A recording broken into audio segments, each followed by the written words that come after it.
Woo, woo, woo. How is everyone doing on this wonderful day?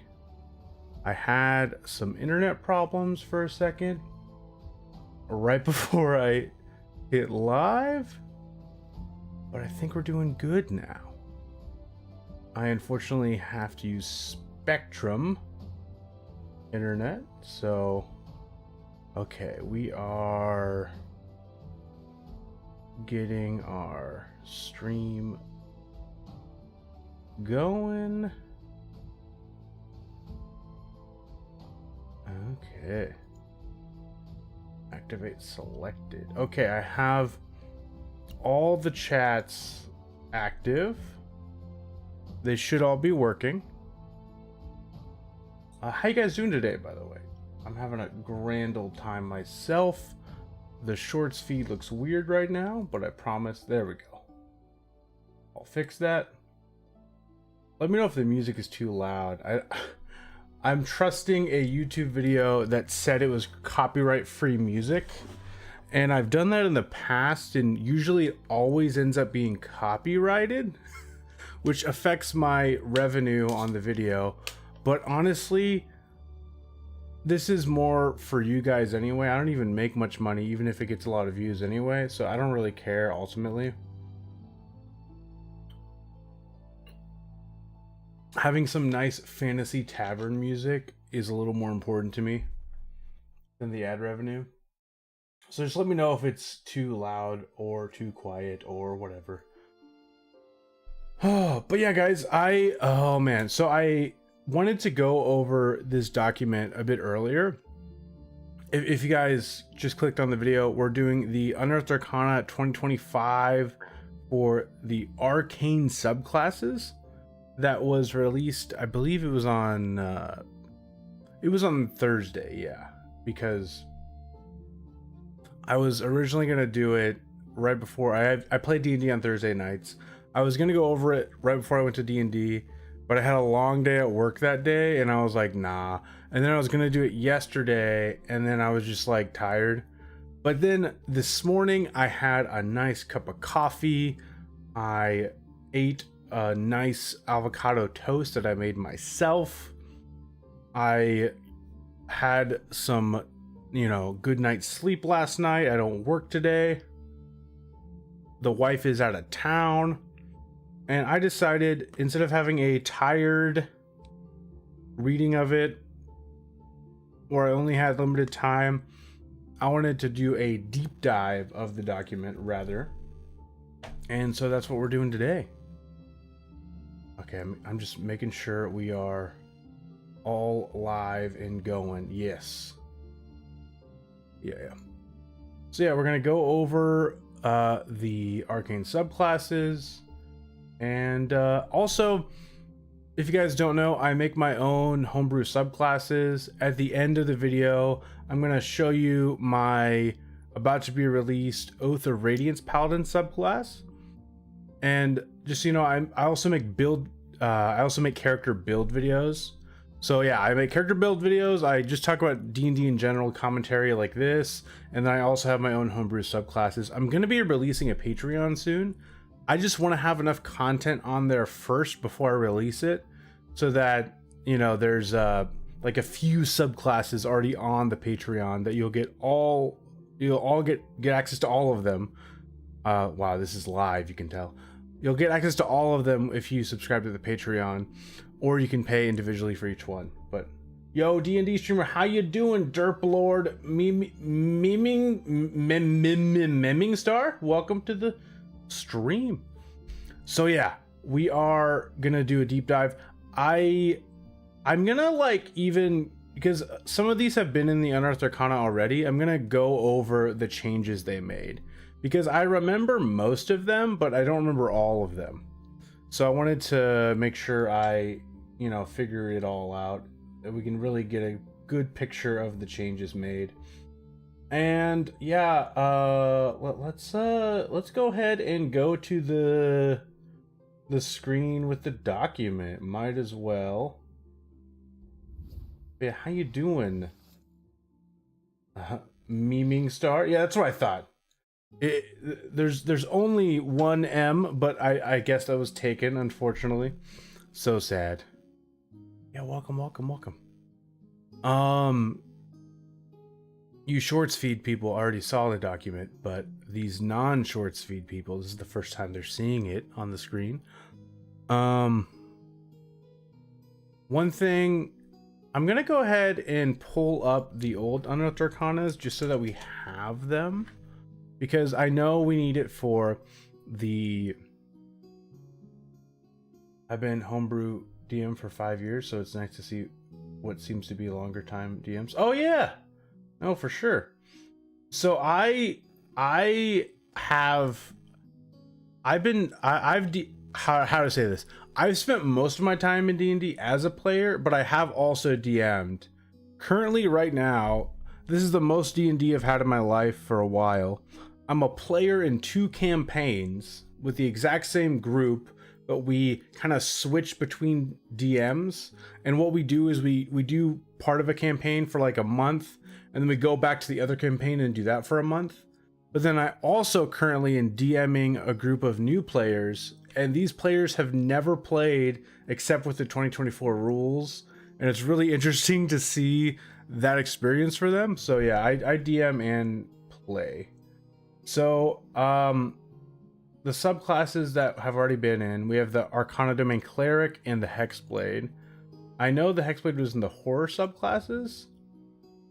I think the Arcana was in the Forgotten Realms. Let's double check. Oh, thank you so much, man.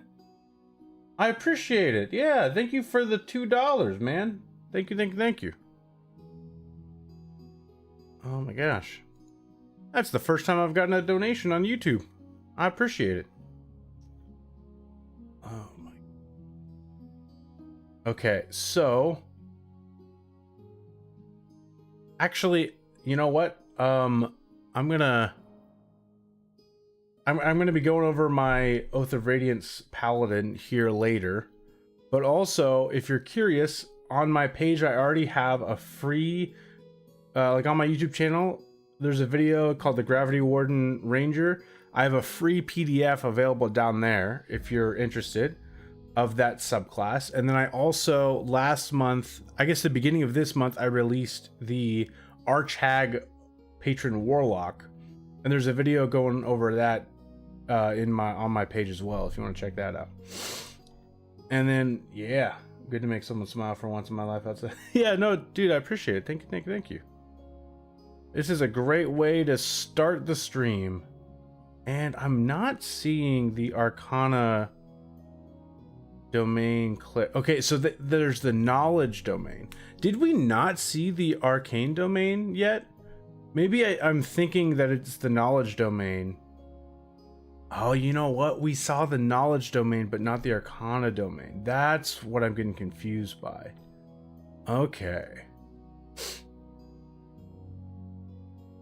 So, why are those different? That's so funny. Did they rename it? No, I'm just Arcana Domain versus Knowledge Domain. Those are... Okay, no, those are two different... Never mind. We haven't seen the Arcana Domain in a UA yet. So we're only redoing the Hexblade. Okay. That was something I misremembered. But let's go ahead and go over the Arcana Domain with that all being said. Okay, first let's read what's inside. So what's inside? This document presents 9 subclasses. Revised subclasses for the Cleric Arcana Domain, Fighter, Arcane Archer, Warlock, Hexblade Patron, and Wizard, Conjurer, Enchanter, Necromancer, and Transmuter. Oh, Derp Lord Memeing Star, welcome to Twitch. Thank you for the follow. Yeah, I stream on Twitch and YouTube. I used to be a more active Twitch streamer, but then I kind of started to have a little more success on YouTube, so I switched to mostly posting videos on YouTube. But then I do Twitch streams every once in a while, and it's fun. Twitch is also just a little better environment for content in general. And then we have the new subclasses, the Tattooed Warrior Monk and the Ancestral Sorcery Sorcerer. Oh, thank you so much, Derp Lord Beaming Star. So, that being said, I have not deep dived this at all by myself. I've skimmed it, and I have some initial thoughts just by skimming it. First of all, I'll start with my general feelings from skimming it. The Arcana Domain Cleric seems really good. The fighter Arcane Archer, I think it's definitely improved from the original Arcane Archer, but it's not like amazing yet. I think it's fine though. And again, this is just by skimming. The Hexblade Warlock, they definitely made it better than the one in the horror subclasses playtest. And I think I think it's pretty good based on skimming. The wizard subclasses. So I will preface this with my general opinion on wizard subclasses. So first of all, I generally feel like wizard subclasses in the 2014 rules were kind of lackluster. And what I mean by that, I'm not necessarily talking about power. I'm more talking about just like everything, like thematics. Basically, I feel like wizard subclasses in the 2014 rules were very lacking, and I feel like the reason for that is the base wizard class is very strong, so they didn't want to make the subclasses too crazy. But because of that, it made the whole wizard class, in my opinion, feel kind of bland. But wizard is a lot of players' favorite class, so it's honestly kind of a what's the phrase? It's kind of my hot take.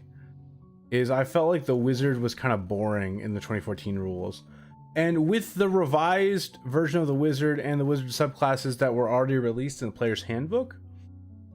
Oh, you're welcome back. No worries. I feel like the 2024 wizard subclasses have a bit more stuff to them, and it makes it a bit more fun and interesting to me.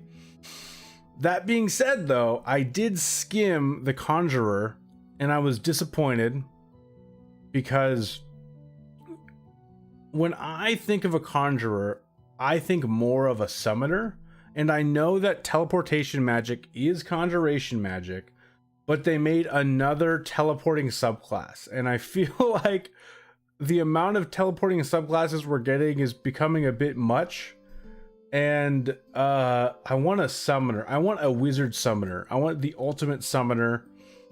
Also, it doesn't have a summon spell that it can cast without concentration. And it's supposed to be the best conjurer. And I feel like it's weird that sorcerer, even ranger subclasses get the ability to have a summon without concentration, but the literal conjurer wizard doesn't. So yeah. The Enchanter, I didn't really read too deeply into it. Same with the Necromancer or the Transmuter. So we'll get to deep dive into those, and we get to make our own opinions, on that as we read it together. The Tattooed Monk Warrior, again, this is another one I just skimmed. It seems very all over the place, but that's not necessarily a bad thing. It reminds me a lot of the Totem Warrior, now Wildheart Barbarian, with its being able to choose a bunch of different abilities. And then we have the Ancestral Sorcery Sorcerer. It feels to me like it's kind of confusing, but powerful. I do not want a summoner at all. I ban summon spells at my table because action economy is bad enough when some characters have multiple reactions, bonus actions. Dude, I totally understand that. Yeah, no, that makes a lot of sense. I feel like summoners can be a little overpowered, but I feel like because of the 2024 rules, where they got rid of all the conjure spells, well, technically they changed them. I feel like it's a bit better now and a bit less all over the place, because you now can either have, you know, the conjure spells that are basically AoE effects, whereas the summon spells are now you summon one creature. So I feel like it's a bit more balanced now, but it is still pretty strong. So I get that though. We have a lot of homebrew in my D&D game too. But in the multiple ones I play in. That being said, let's actually go over them now. So we have the Arcana Domain Cleric. How about this? Since we don't have a UA like I thought we would with the Arcana Domain Cleric, I'm just gonna look at the 2014 Arcana Domain and compare as we go. Oh, it's a Swords Coast Adventures Guide one. Okay. Wait, what? I clicked Arcana Domain and it took me to 2014. I mean, it took me to 2024.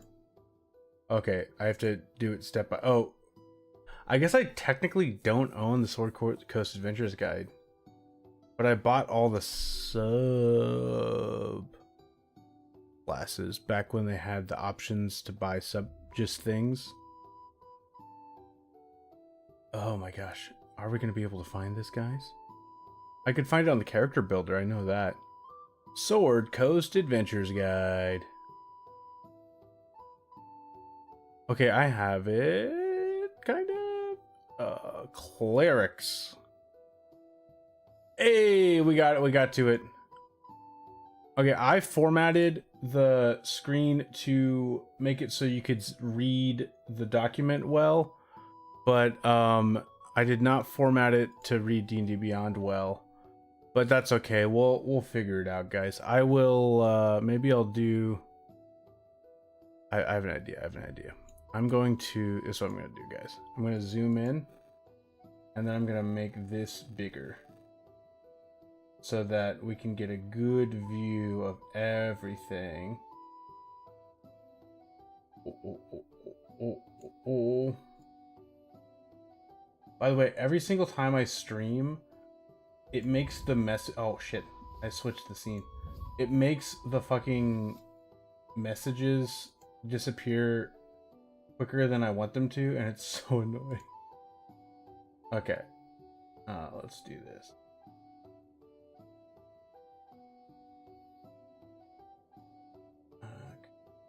We're gonna make this all work well.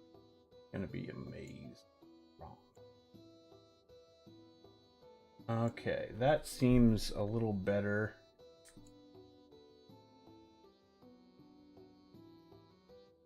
Potentially. Yeah, let's do this. Okay,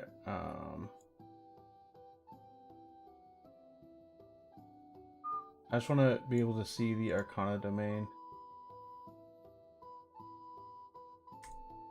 I promise this is going to be better. Just take a second.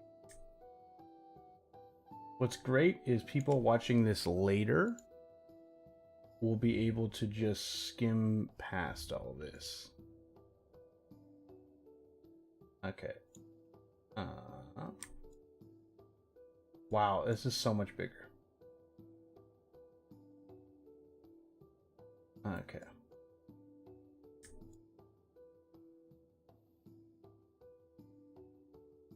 I could just show the full screen, but what's the fun in that, guys?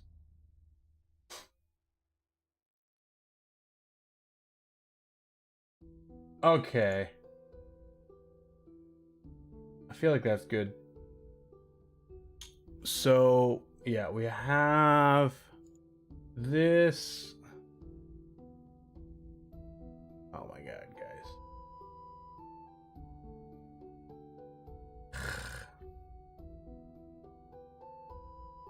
Huh.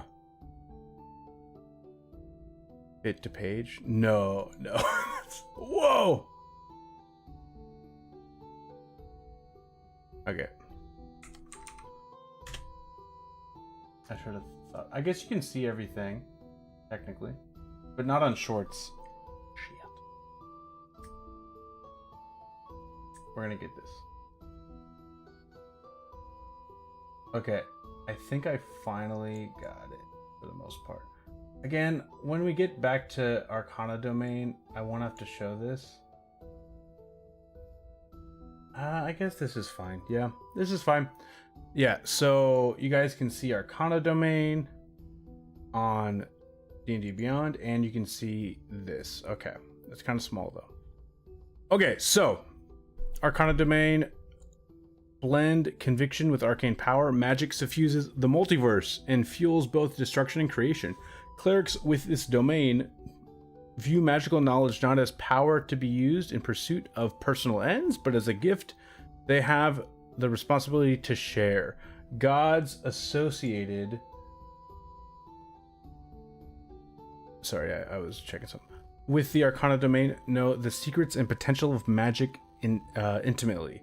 These gods are often connected to knowledge, as learning and arcane power tend to go hand in hand, or to secrecy or power. Here are the main updates. Spells have been revised. Expertise in Arcana. A new feature that replaces Arcane Abjuration. Formerly Dispelling Recovery, formerly named Spellbreaker, now uses Dispel Magic and also triggers when you remove a condition from a creature. Arcane Master now lets you change the wizard spells you choose. Okay. So Arcana Domain spells, we have Detect Magic, Magic Missile, Magic Weapon, Nistil's Magic Aura. We have Counterspell, Dispel Magic, Arcane Eye, Leomund's Secret Chest, Bigby's Hand, and Teleportation Circle. I feel like those are pretty good, especially I like the addition of Magic Weapon, because even though clerics aren't technically a melee class, they do have the ability to become proficient in melee weapons, or you can cast it on your friend's weapon, so that's nice. Tech Magic, Magic Missile makes perfect sense. Nistil's Magic Aura is a little fun one. Do clerics usually get access to Counterspell? I don't even know. I'm gonna look up Counterspell. I thought they did, but maybe I'm thinking of Dispel Magic, which I know that clerics do get. No, clerics don't normally get Counterspell, so that's a good pickup. Counterspell is different in the 2014 rules, so there is that, but like, you know, 2024, sorry. Dispel Magic, Arcane Eye, Leomund. Yeah, Arcane Eye's pretty good, especially at 7th level. Leomund's Secret Chest, Bigby's Hand is good. Yeah. Okay. And then what was the old spell list? Detect Magic, Magic Missile. Magic Weapon wasn't as good back then though. It doesn't require concentration anymore. Okay, so they didn't get Counterspell originally. Instead they got Magic Circle. And then I refuse to use 24 rules past adding stuff to my 2014 rule games. I totally get that, man. Actually, we're in a 20th level campaign with the 2014 rules still. And we were having a whole discussion about Simulacrum in the 2014 rules. And if you're ever having a discussion in the 2014 rules with Simulacrum, just use the 2024 version. It's a lot more clear and is actually nerfed a little bit. Okay, so we got, what is it? So, okay, they used to have Planar Binding, now they have Bigby's Hand. Definitely a bit more useful of a spell. But, so they only switched 2 spells, but the spells they switched are real nice.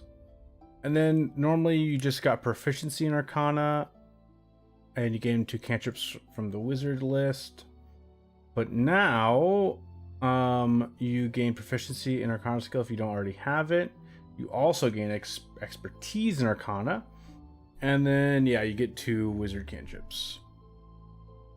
Level 3, Modify Magic. You can use your Channel Divinity to alter the spells as you cast them. I got all this knowledge about these rules in 5 years and then they decide, screw you, chuckle fuck, memorize these weaker rules. Yeah, no, totally, I get that. Yeah, so you can cast, when you cast a spell, you can expend one use of your channel ability to change the spell in one of the following ways. No action required. One target of the spell gains a number of temporary hit points equal to 2d8 plus your cleric level. So that's pretty nice. A little this could be a buff spell like Bless. You can only pick one of the targets though. This could be Healing Word. This could be Cure Wounds. This could be any little buff spell. This could even be, let me see if there's any from, I guess technically Nistil's Magic Aura. Anyway, then we got Tenacious Spell. When you cast a spell that forces a creature to make a saving throw, choose one target of the spell you can see, roll 1d6, and apply the number rolled as a penalty to the target saving throw. That is real nice. Nice little 1d6. It does use your Channel Divinity though, but the new Cleric, if I'm remembering correctly, does have more Channel Divinities. I think you start with 2. I know the Paladin starts with 2 now.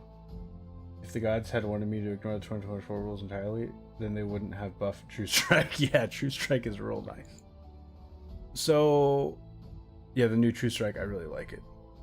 You start with 2 Channel Divinity. Oh no, 2 such effects. Okay, there's probably like a, where is it? Yeah, features table. So you start with, at 3rd level 2, you get 3 at level 6, and you get 4 at level 18. So you're gonna have 3 through probably the majority of the game.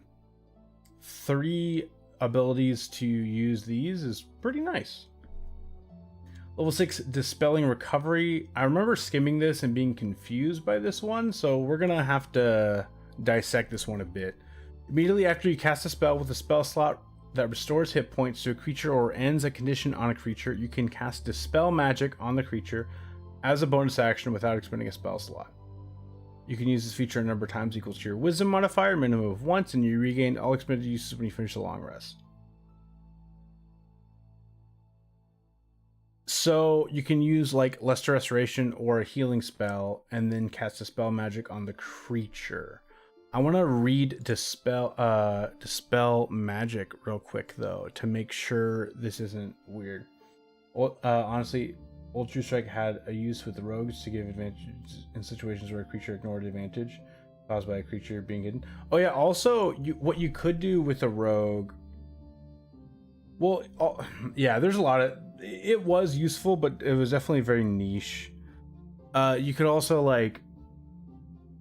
I actually was gonna say something that I now realize is not correct, but yeah, it had its uses for sure. Dispel Magic. Okay, so we got Dispel Magic. Choose one creature, object, or magical effect within range. Any ongoing spell of 3rd level or lower on the target ends. For each ongoing spell of level 4 or higher on the target, make an ability check using the spellcasting ability. You automatically end a spell on the target if the spell's level. Okay.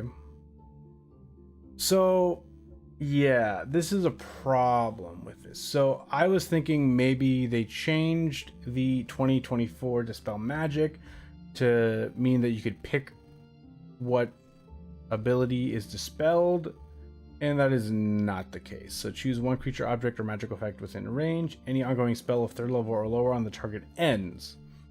For each ongoing spell of level 4 or higher on the target, make an ability check using your spellcast ability modifier, DC 10. So yeah, honestly, in my games, I made it a bonus action and made your weapon considered magical for that strike. Also, it didn't require. Oh, okay, yeah. Then that's not as big of a deal. That would make it real nice. Then that's freaking awesome, actually. So with this is the problem. Is again, you can choose to do it, and you can only do it minimum wisdom modifier times per long rest. But basically, let's say you have a buff spell on your target.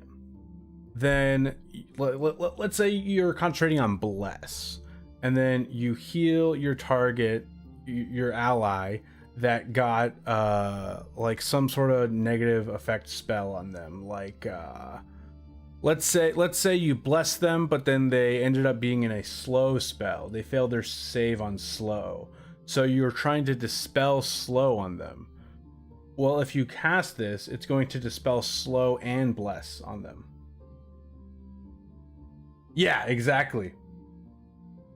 So, and you're a cleric, so like you're gonna buff people. So like that's kind of like, that's a common thing you're gonna be in. So I feel like what they would have to do to make this fun and worth it is they would have to change how dispel magic works.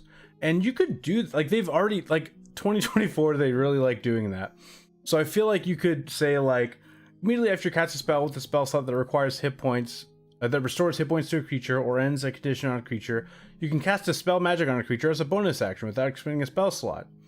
When you cast Dispel Magic in this way, you can choose to only dispel certain abilities or something, you know? Chuckles at War Domain, yeah. I feel like that would work pretty well. Also, I have this little app thing that I'm supposed to get.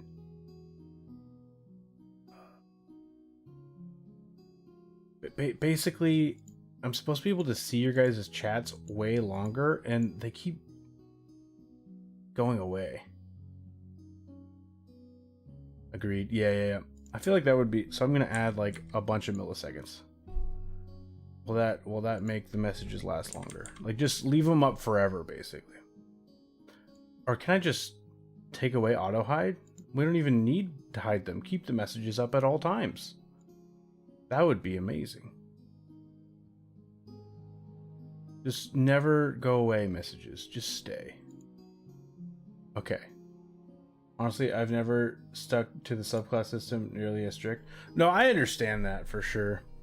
There's a lot of cool things you can do with especially if you know your group well. Like, for example, my group doesn't have a lot of power gamers, so we have a lot of like fun, like homebrew, I homebrew a lot. That's awesome. Like we do the Perkins crit, but more. So let's say you roll, you're attacking with a greatsword, and you get a crit. You roll 4d6. Then the two lowest rolls you automatically make 6s, and then that's your roll. So the lowest rolls become max damage. And yeah, so that's a fun little crit rule we use. Okay, so yeah, they need to fix this. I feel like that is pretty easy. And I don't think even that is too strong if you specifically make it so they can choose what they want to dispel. I tons of shit made like we all power game, but I make sure the enemies are just as powerful, homebrew both ways. Yeah, my DM, so I power game a bit, and only one other player in our group power games. And that sounds like, oh wow, 2 players are power gaming. But the thing is, like, we have a party of 6. So what I've noticed the DM do is he gives the non-power gamers just like cool shit that's homebrewed. Like he adds abilities to their, like, he adds things that isn't part of their subclass or class or a magic item, and he's just like, yeah, you can do this thing. And so they end up kind of being a little stronger than the power gamers, but they don't know how to utilize it fully, so it ends up being balanced, if that makes sense. Okay, you learn 4 wizard spells. This is level 17 arcane mastery. You learn 4 wizard spells, 1 from each of level 6, 7, 8, and 9, like spells. You thereafter always have those spells prepared. Whenever you gain cleric level, you can replace one of these spells with another wizard spell of the same level. That's really good. Wizards have access to a lot of spells that Clerics do not. Basically, I feel like you almost have a bard thing going on where you basically have access to almost all spells at that point. So that's pretty sweet. Let's check. We didn't check the level 6 ability for the 2014 Arcana Cleric, so let's check that out. Oh, actually, we didn't check a lot of things. Wait, what? Oh yeah, they just have a completely different channel divinity. As an action, you present your holy symbol and one celestial elemental, fey, or fiend of your choice that is within 30 feet of you must make a wisdom saving throw. I do that, but with everyone, and yeah, they have no fucking clue how to use most of it. I made my friend a little death goddess, and she kept. Shit, the message went away. Why the fuck does messages keep going? Just like a million seconds. I can look at it manually. Ahaha! She kept getting discorporate. She was dying anyway, even though she was a death goddess. I see what you're saying. Okay. So yeah, this arcane abjuration seems really lame. You basically get to fear more than just undead. You can fear other things. Or it's actually, yeah, so yeah, you get to use your regular turn undead but on other creature types. After you reach 5th level, when a creature fails its saving throw against your arcane abjuration feature, the creature is banished for 1 minute. That's pretty cool though. So you used to be able to banish celestial, elemental, fey, or fiends at level 5. Oh, but it has to be at or below a certain threshold. Oh, so you can only banish low CR. Holy shit. Half CR celestial, elemental, fey, or fiend. What are you going to be fight? At level 17 it's only CR 4 or lower? Okay, that's actually really lame. I gave her everything, including the ability to break the 4th wall. I also gave her a straight up Glock. She kept dying. Oh my gosh. That's so fun though. When you restore hit points to an ally with the 1st level spell or higher, you can also end one spell of your choice on that creature. The level of the spell must end. The level of the spell you end must be equal or lower than the level of the spell slot you use to cast the healing spell. Okay, that makes more sense. See, this is the problem. This is a problem I've noticed with 2024, and I've heard people I even noticed some memes about it recently. So they make everything spells that you can cast differently rather than unique abilities. So this makes more sense because it does dispel magic in the way that makes sense, where you can end one spell of your choice on that creature. But because in 2024 they want to make everything just using a spell differently, the old version's actually better. And it's a death goddess with a 9mm Glock in a fantasy setting where no one besides her knows what the hell it is. She doesn't know how to work the safety. Oh, that's so funny by player's request. That's what's up. Starting at 8th level, you add your wisdom modifier to the damage you deal with any cleric cantrip. Oh, you know what? I just realized I can close this and then open the new one. And then this chat should work the way I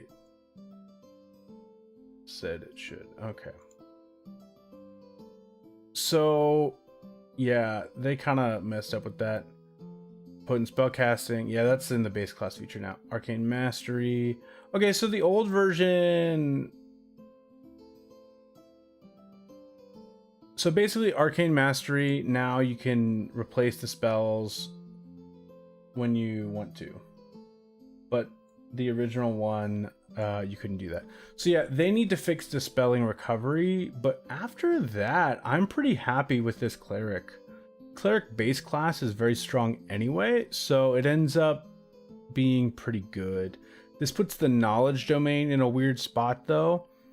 The Knowledge Domain is basically the Arcana Domain, but like slightly different thematically. I don't really understand why there's both of those.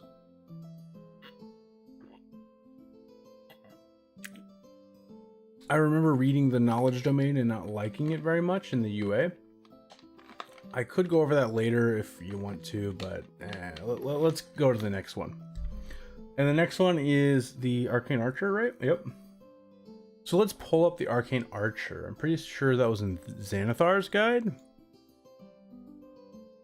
So let's, yep, Xanathar's guide, everything, agreed. Wait. What if they got a dispel ability that gives the cleric a lower level spell slot, kind of like draining the magic? Ooh, that would be really cool. Actually, Derp Lord Memeing Star, I think you'll like my homebrew paladin subclass that I've been working on, Oath of Radiance. I have a mechanic where when they cast a first level spell, they roll a d6, kind of like a recharge of like a breath weapon, and if they roll a 5 or a 6, they get the spell slot back. And that's super fun. I added that because the Oath of Radiance Paladin for me is supposed to be the healer paladin, but also the radiant damage paladin, and I wanted the player to feel more like not to worry about spell conservation as much. Oh, you got an ad, rip. No worries. Okay, well, look at this Xanathar's guide formatting. Arrows are the worst. They go much farther than eye rays. That's why I stay indoors all the time. Besides, the sky is totally overrated. This is like Xanathar the Beholder talking about it. Oh, it was so fun back then.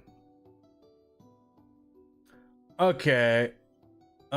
So what I remember about the old Arcane Archer is you only got 2 arcane shots and it never got better. From what I remember. I might be wrong, but I remember you only get 2 shots per short rest.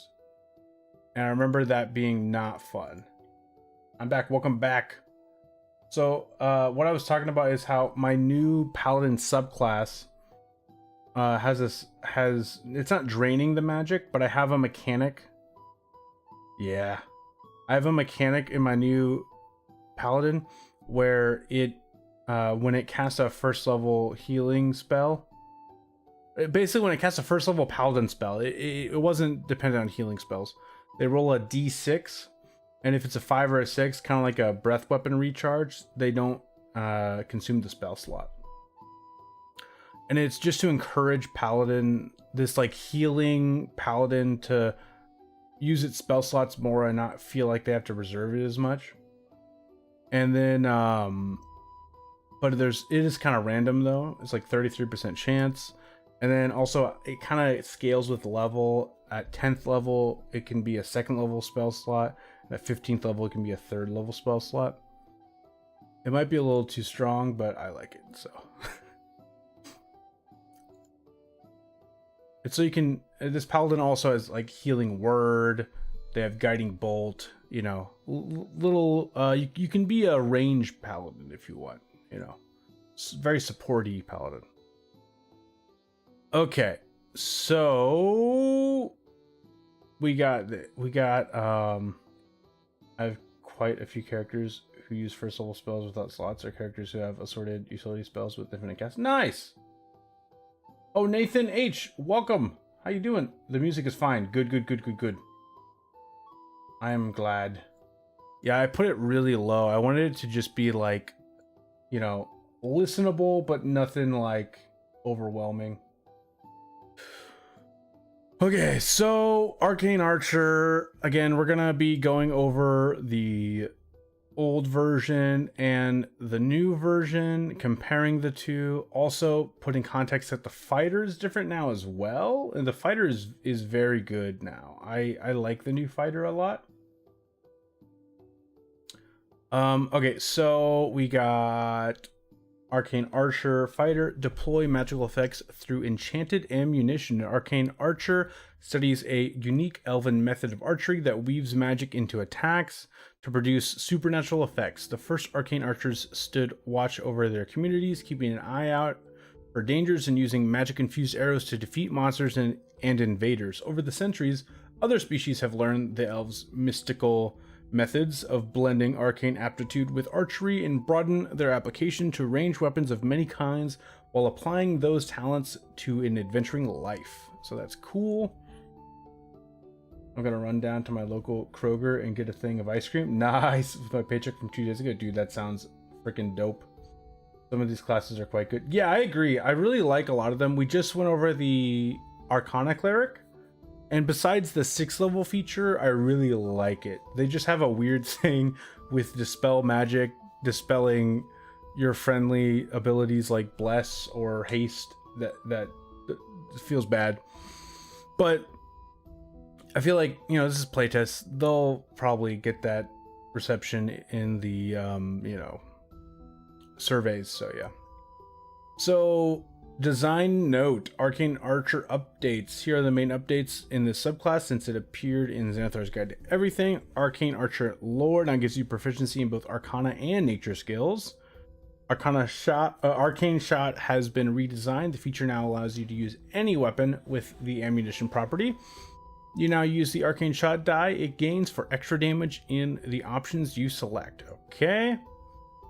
Every ever ready shot is now available at a lower level. Improved shots, powerful shots, and masterful shots are new features that improve your arcane shot die. They incorporate prior damage increases to your arcane shot options, but spread the increases across more levels of play. Fun. Arcane gun. Yeah, I'm actually pretty happy with the fact that you'll be able to use more than a bow. The Arcana Cleric is quite nice, I agree, but 6th level. The only subclass I think is far too weak is the Monk one. I would reduce the cost of all abilities to 1 focus. Yes, we're going to get to that. I did skim the all of this. I said at the beginning of the stream, I did skim through all of these. So I already know a bit about the Monk, and yeah, it reminds me a lot of the 4 Elements Monk of the 2014 rules. So yeah, they need to make a lot of changes with that one, and we'll go over that soon. So you learn the Druidcraft or Prestidigitation cantrip. Intelligence is your spellcasting ability for it. You gain proficiency in the Arcana and Nature skills. If you already have one of those proficiencies, you instead gain proficiency in a different one of your choice, or with 2 other skills if you have both. You learn to unleash special magical effects with some of your shots. Hey, 4 Elements was functional. Barely. Yeah, it was. Barely.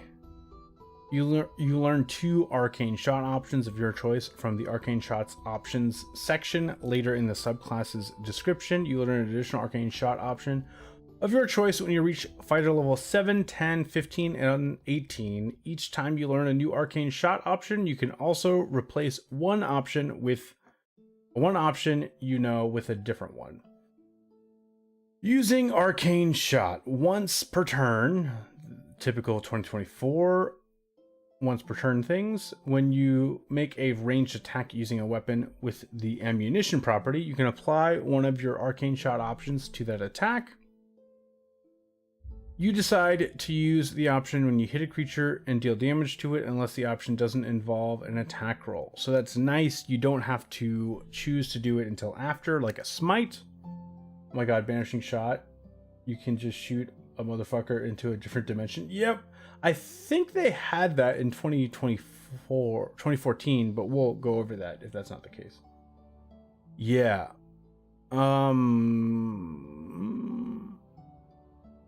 You can use this feature a number of times equals to your intelligence modifier, minimum of once. You regain all expended uses when you finish a short or long rest. Arcane shot options refer to your arcane shot die. Your arcane shot die is a d6.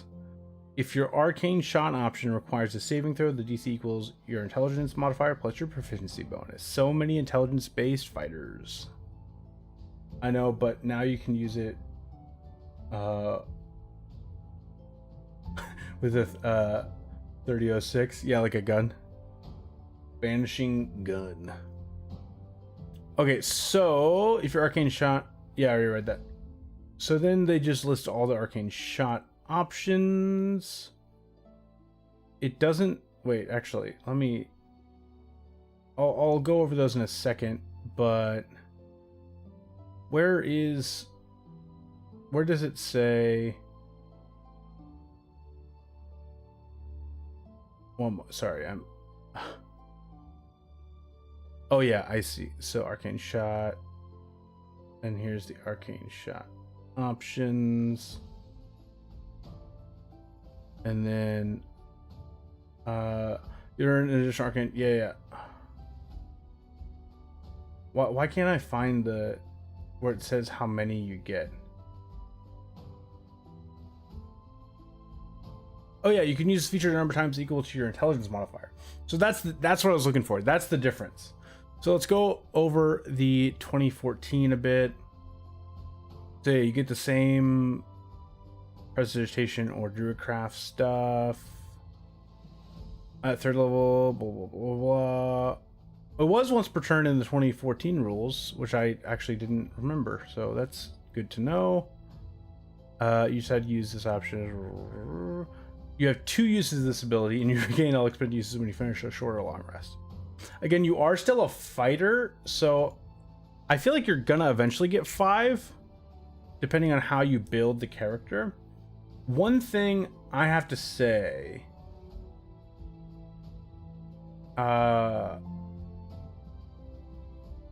this is very multi-classable because it's your intelligence modifier. Blade Singer, again, Blade Singer is specifically melee weapon stuff from what I remember. But like, oh, you could do Wizard, Arcane Archer all day. Artificer Arcane Archer, I feel like, is going to be popular. Especially if you go with the, what's it called? The Battlesmith Arcane Archer. Oh my gosh, that's going to go crazy. Especially because it can be any ranged weapon. Okay, so yeah, let's read the shots because that's the bulk of this. So got banishing shot, beguiling shot, bursting shot, enfeebling shot, grasping shot. Is that it? Oh, piercing shot, seeking shot, and shadow shot. Okay, so these used to all be called arrows because it used to only be a bow. Okay, and then 2014 we got banishing, beguiling, bursting, enfeebling, grasping, piercing, and seeking, and shadow. So it's the same abilities, just changed to shots. Okay, let's banishing shot. You magically your magic temporarily sequesters your target in a harmless demiplane. The creature you hit takes additional psychic damage equals to 1 roll of your arcane shot die and must succeed on a charisma saving throw or be banished. While banished, the creature has the incapacitated condition and a speed of 0. Okay, yeah, just normal banish rules. And yeah, that's pretty similar. 2014. Temporarily banished in the Feywild. You said the flavor of the Feywild. That's gone now. So it's basically exactly the same. Beguiling shot. Your magic causes the ammunition to temporarily beguile your target. The creature you hit takes additional psychic damage equal to 2 rolls of your arcane shot die. It must succeed on a wisdom saving throw or have the charm condition until the start of your next turn. Interesting. So you shoot someone and they take additional psychic damage, and it's 2 rolls of your arcane shot die instead of just 1, so that's nice. So it's a bit more damage, and they're charmed by you. One thing I will point out though, a lot of people get confused about the charmed condition, because I did a whole video on it when I did a Glamour Bard video. If you want to check that out, go and check out my YouTube channel. I did a the ultimate Glamour Bard debuff diva build. And the charmed condition, they can't attack the person they're charmed by, and that's basically charmed. And I think you have advantage on charisma rolls, but in combat they can't attack you. That's basically all it means. So a lot of people think that the charm condition ends if you attack them. That's not true. It's just that a lot of spells that charm people have the stipulation that if you attack them it ends, but that's actually not the condition by itself, if that makes sense. So you shoot them and they're charmed by you until the start of your next turn, treating either of you or one of your allies within 30 feet of the target as the charmer. Wait. Or have the charm condition until the start of your next turn, treating either of you or one of your allies. Wait. I'm confused by this. Okay, so the creature you hit takes additional psychic damage, 2 rolls of your arcane shot die, and must succeed on a wisdom saving throw. Or have the charm condition until the start of your next turn, treating either you or one of your allies within 30 feet of the target, your choice, as the charmer. Oh my gosh, this is actually really good. The charm condition ends early if the charmer attacks the target, deals damage to it, or forces it to make a saving throw. So it does have that stipulation. But here's something to think about, guys. Let's say you have an NPC that you need to keep safe. You can shoot the bad guy, and you can make the NPC the charmer.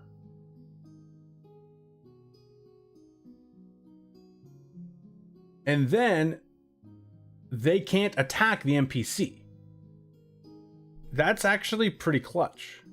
Because a lot of people might not know this if they forget how the charm condition works. That's why they have the whole stipulation that you can make the charmer one of your allies within 30 feet. So that's actually pretty good. I'm at my local Kroger now. Y'all want anything? I would love a half pint of chocolate ice cream. That'd be great. But unfortunately, I don't think you can get it to me in time. Might melt before then. The charm condition ends early if the charmer attack. Okay, so yeah, that's actually pretty good. What was the old version?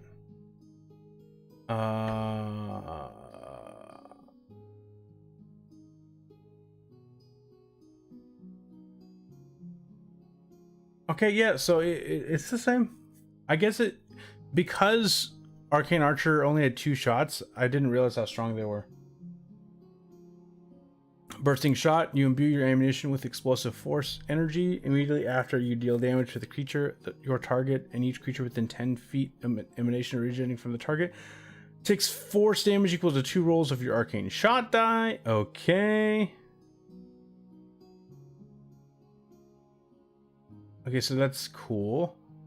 So yeah, basically you shoot someone and then they take creatures all around them take 2d6 force damage. That's actually pretty good. Yeah,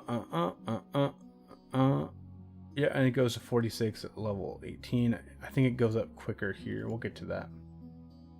Enfeebling shot, your ammunition saps your target's strength. The creature you hit takes additional necrotic damage equals to 2 rolls of your arcane shot die. The target must also succeed on Constitution saving throw or have the poison condition at the end of your next turn. Whenever a target poisoned in this way hits with an attack roll, it subtracts an amount equal to 1 roll of your arcane shot die from the total damage of that attack. Okay, so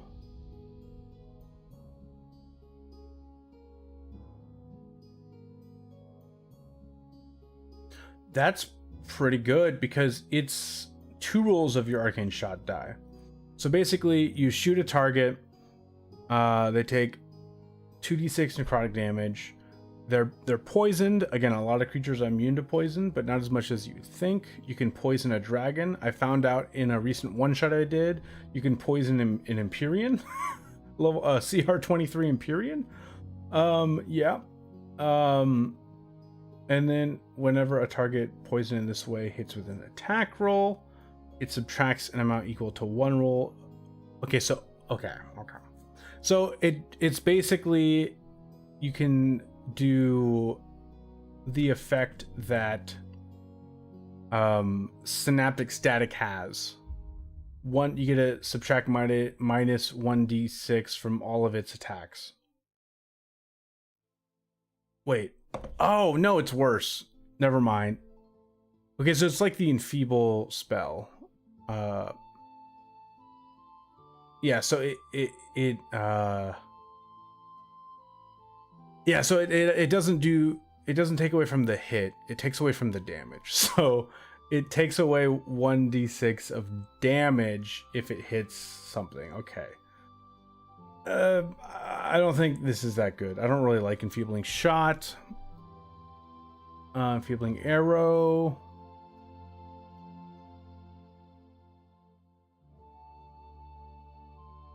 So, okay. 2014, it's a bit better. It halved all damage.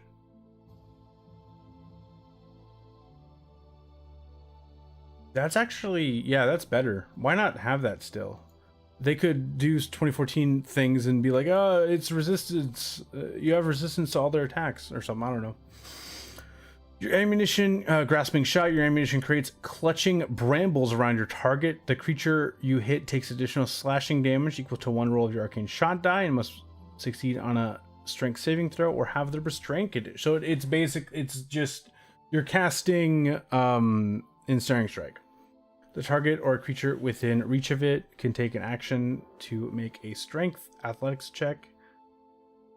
Yeah, so you're casting Ensnaring Strike, but it doesn't require a bonus action and it doesn't require concentration.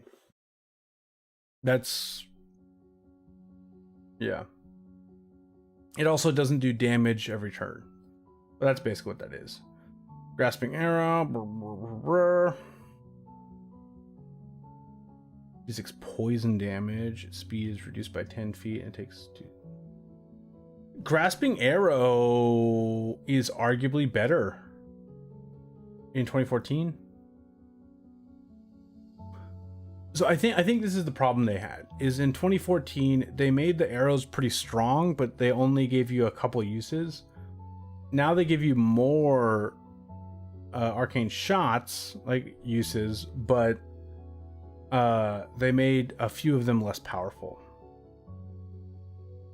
Piercing Shot, you give your ammunition an ethereal quality. When you use this option, you don't make an attack roll for the attack. Instead, the ammunition shoots forward in a 30-foot line that is 1 foot wide, originating from you, then vanishes. The line ignores cover as the ammunition phases through solid objects. Each creature in the line must make a dexterity saving throw. On a failed save, a creature takes damage as if it were hit, plus additional piercing damage equal to 2 rolls of your arcane shot die. On a successful save, a creature takes half as much damage. That's pretty good.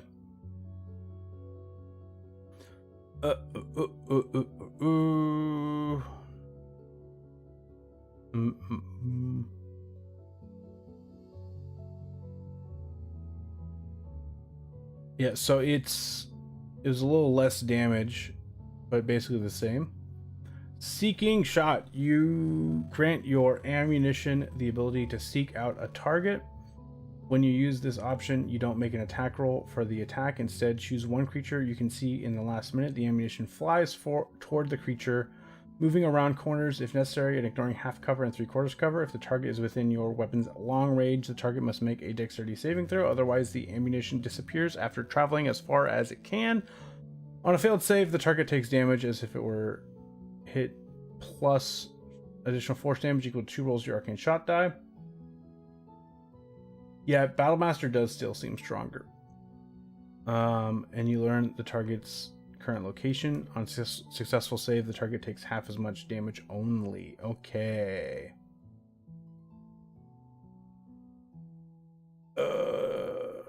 I don't deal with cover much in my games, personally.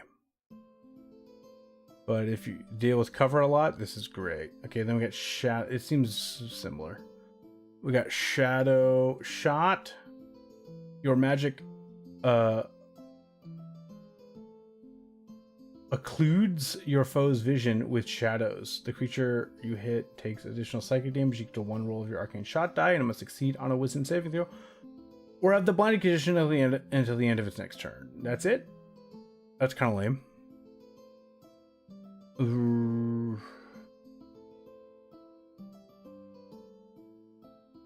It's good, but like not like amazing. I will say the blinded condition is nice because barely anything is immune to it. A lot of people miss. I had this thing happen in one of my high level games where the bad guy had true sight, but he failed his saving throw on sunburst and was blinded, and the DM was so upset that the true sight character was blinded, because he's like, that doesn't make sense. But no, true sight does not make you immune to blind.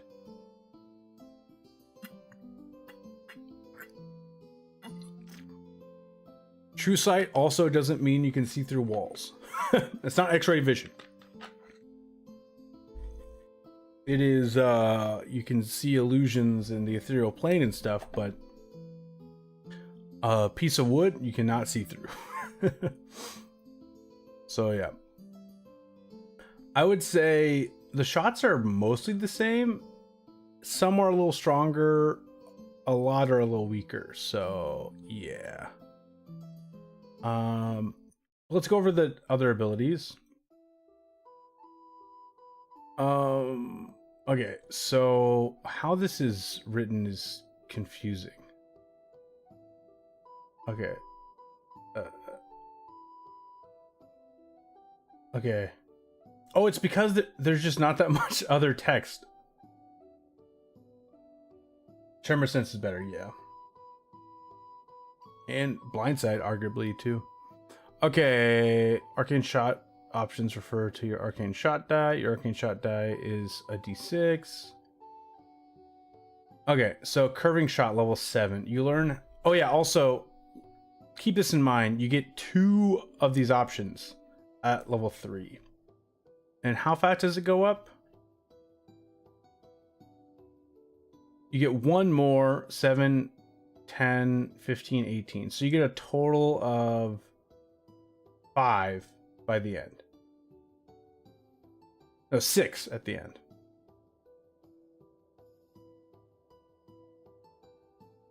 And there's 8. So you'll get basically all of them, but 2 at 18th level. Huh. Yeah. Totally. So curving shot, you learn how to direct an errant shot towards a new target. If you make an attack roll with a weapon with the ammunition property and miss as opponent's action immediately after the attack, you can make an extra attack with the same weapon against a different target that you can see that is within the weapon's long range and that isn't behind total cover. This extra attack doesn't require ammunition. Okay. That's cool. Not like amazing, but cool.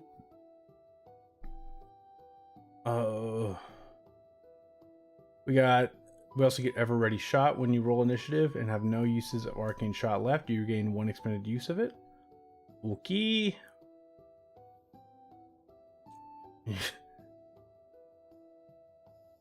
You get 1 left. You get 1. Okay. Level 10, your Arcane Shot die becomes a D8. Level 15, your Arcane Shot die becomes a D10. Level 18, your Arcane Shot die becomes a D12. I gotta say, I heard a lot of people online, I skimmed through some Reddit posts as well, saying that this wasn't very powerful. I get what you mean, but like, I feel like it's pretty strong. Like, it's not like, I'm gonna try Baja Blast for the first time. Dude, Baja Blast is so freaking good. I think you'll love it. Oh my god. Okay, so I think, yeah, so like we already have in chat, it's easy to compare it to the Battle Master. Depending on what your intelligence is, you get a similar number of uses as a Battle Master. But Battle Master, especially the 2024 version, they eventually get an ability where they can use one Battle Master maneuver per turn for free. And then also you don't have the limit of being only able to use one maneuver per turn. This you can only use one maneuver per turn. One arcane shot per turn. A lot of the damage though, I think this is easy to overlook. For beguiling,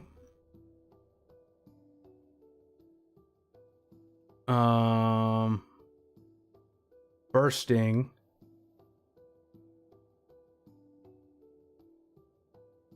grasping. Sorry, I'm double checking real quick. No. I'm seeing the damage for each shot because they're all a little different. So beguiling, bursting,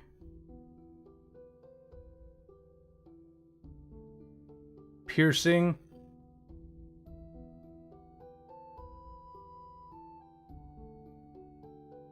seeking. So for about half of the shots, it does 2 of your arcane shot dice. So at level 18, that's 2d12. I feel like I would take bursting shot as one of my first ones. And probably, oh man, that's hard. I'll probably do bursting shot, grasping shot, and then, it's so hard. Yeah, I like bursting shot a lot. It's a big AoE that does an extra 2 rolls of your arcane shot die plus the initial normal damage. I feel like that's pretty good. Yeah. I feel like it could get something else to make it a bit better. I feel like the ever ready shot could be more than one. Maybe this happen. You get to use this every single time you roll initiative, and you have no uses of arcane shot left. But this is a problem that a few other subclasses have had in the past. If you have one, if you have 2 or 1 or 3, this doesn't work. But like, I feel like you should just, I don't know. Yeah, seeking works really, really well as well. Yeah, seeking is good too. Yeah. And it does the 2 rolls of your arcane shot die as well. And it's additional force damage. So yeah. I don't know. Eldritch Knight is much stronger. That's true. Battle Master is stronger. Yeah, I just feel like even the Psi Warrior Fighter, honestly, the Psi Warrior is probably the closest I can compare this to. Because the Psi Warrior does get extra damage with its subclass abilities, but it doesn't get that much extra damage. So I feel like if comparing it to the Psi Warrior, it's pretty similar. Yeah, that's interesting. Yeah, regain 2 every time you roll initiative. I feel like that would be fair. I don't like that it's when it only works when you have no uses. I specifically hate that part. Like, come on. They could even do the monk thing, the new 2024 monk, where you get to, like, once per day, you get all your arcane shots left. I don't know. I just, yeah, I don't know. I feel like they could make this better. But it's very simple. Basically, you get all your class abilities at level 3. and you get slight, and you just get improvements to it. It's pretty like boring, I guess, is kind of what I'm thinking. I just wish there was like a couple like unique things you got. Yeah, Psy Warrior is good if you do some real minor tweaks to sword. Yeah, no, I get that for sure. I actually did a whole Psy Warrior build a few weeks ago too. You want to check that out? It's fun. It's better than people think it is, but it's still like not as strong as some other fighters. That all being said, though, let's go ahead and go to the completely new subclass, the Tattooed Warrior Monk. So again, I skimmed this one. It's one of those subclasses that gives you a bunch of options and you choose a few. I agree, just add more abilities. Yeah, no, for sure. I think the options are a little too unbalanced compared to each other based on my skimming, but let's actually go over it all. And none of them are really helpful to a monk specifically. So anyway. Okay, enhance martial arts with your magic tattoos. Drawing from diverse body marking traditions from across the multiverse, tattooed warriors can use arcane power imbued in their magic tattoos. These monks gain tattoos as they grow in martial prowess and insight. Tattooed warriors can cause their tattoos to change shape to access a versatile suite of physical and magical effects to overcome foes. You gain level 3 magic tattoos. You gain the magic tattoos described by other features of this subclass. The tattoos appear on your body wherever you wish. Damage or injury doesn't impair your magic tattoo's function. A magic tattoo's depiction can look like a brand, scarification, or birthmark.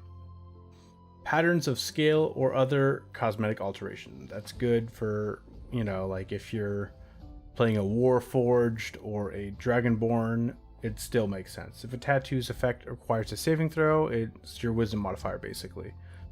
Yeah. Use your wisdom modifier for any effects that are like spell-like. Whenever you finish the long rest, you can reshape one of your magic tattoos, changing the option you choose from one list to another upon option on the same list. Okay.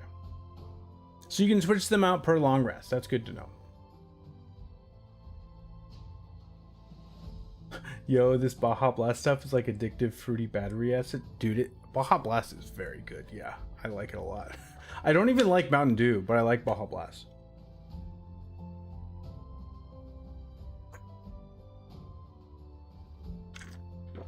Okay, so you get beast tattoos for level 3. I have some suggestions for these as well. So you get, the first one is, you know, Dancing Lights cantrip. That's fine. When you expend one focus point to use Patient Defense or Step of the Wind, you gain Blind Sight to a range of 10 feet for 1 minute. Okay. That one's actually pretty good. Blind Sight is good throughout the whole game, like we discussed earlier with the Shadow Shot. It's better than True Sight in a lot of ways. Okay, Butterfly, you know, the Light cantrip. You can expend one focus point to cast Silent Image without material components. Okay.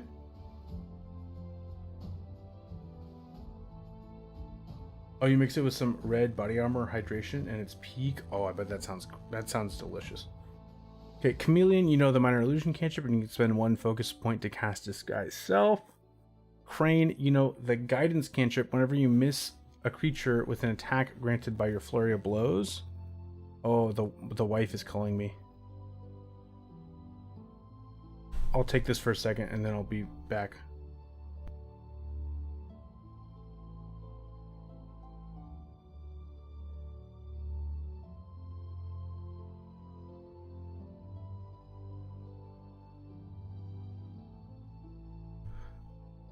The wife is out of town and she was just checking if I was alive because I wasn't responding to her text. Oh yeah, don't worry. Everything's all good. Okay, so we got Crane, you know the guidance cantrip. When you miss a creature with an attack granted by your flurry of blows, you have advantage on attack rolls for any remaining unarmed strikes with that use of flurry of blows. Got Horse, you know the message cantrip. You can expend one focus point to cast Longstrider without material components. Wives can be scary, but luckily my wife is on a fun little trip right now, so she's having fun. Spider, you know, the mending cantrip. When you, all significant others can be scary at times. When you hit a creature with an attack granted by your flurry of blows, the creature has disadvantage on its next attack roll before the start of your next turn. Okay. That's pretty good, actually. Tortoise, you know the dying cantrip. You can spend one focus points to cast false life with that. Sure, blah, blah, blah. Oh yeah, no, totally understandable. So, okay, I have a lot of opinions. Yeah.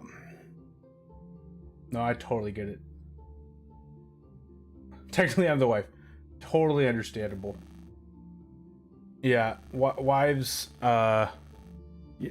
you guys have a lot of power. Oh, I see. I get what's going on. Are you the bottom? I know that's not culture, that's not PC, but you know what I mean. Wait, I gotta check on the man. Check on the man! So.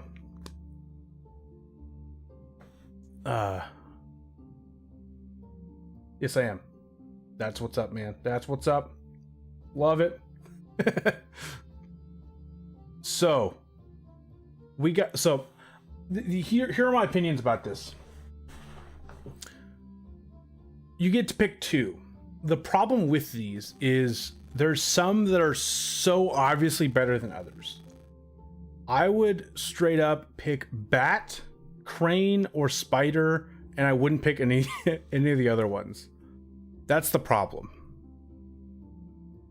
Also, I feel like they could have done really unique things with these, and they didn't. The thing is, a lot of monk abilities that you normally get with other monk subclasses is you're able to use a normal monk ability and an extra thing happens. This is you use, you basically you get to use your focus points to do a different thing. The ones I mentioned though, like crane, you use your flurry of blows and then you just get an extra thing you can do. I think tortoise should let you, I feel like also they can mix some cantrips with the ability you get to use a focus point with. I used to like twinks and femboys who are my height or shorter. This man is 6'4", mechanic built like you. Oh, nice. Yeah, I have a few of, I actually have a gay couple in one of my groups, and yeah, they're great. They're both buff. And so it took a while for me to understand what was happening, but they shared with me. They're both real buff, tall guys. So, okay. I think, yeah. So imagine this. Imagine if Tortoise was this. Tortoise doesn't make sense to me. Why do you get Spare the Dying with Tortoise? I get it's supposed to be like you're tankier, but that's like not, it doesn't make sense to me. What if Tortoise was this? What if you know the Blade Ward cantrip, and when you use Patient Defense, you can cast it with Patient Defense. That's kind of a little too strong, but I just feel like that could be so cool, because Blade Ward is such a good spell for martial characters, and I feel like that would be insane. I feel like that could be so cool. I don't know. I just feel like they could incorporate these with abilities. Like Chameleon, you know Minor Illusion, and you can spend one focus point to cast Disguise Self. What if, like, I don't know, what if you could cast Minor Illusion when you use Step of the Wind? I don't know, like, I just feel like they could have been a little more creative with these, you know? Okay, and then we got Celestial Tattoo. You gain, and then, so these you get 2 options. All the other ones you just get 1, I'm pretty sure. You gain an additional magic tattoo, making a celestial phenomenon. Choose a tattoo from the following options. Comet, you can expend 2 focus points to cast Find Traps. What the fuck? Why? Why is that a thing? Guys, Find Traps sucks. And they didn't fix it in 2024. It's the same. You get to know that traps exist. No one will ever take comment. Ever. Like, okay, I'm gonna read Find Traps. Okay? Like, how the designers are awesome. They make some really good stuff. But what are they smoking? Okay.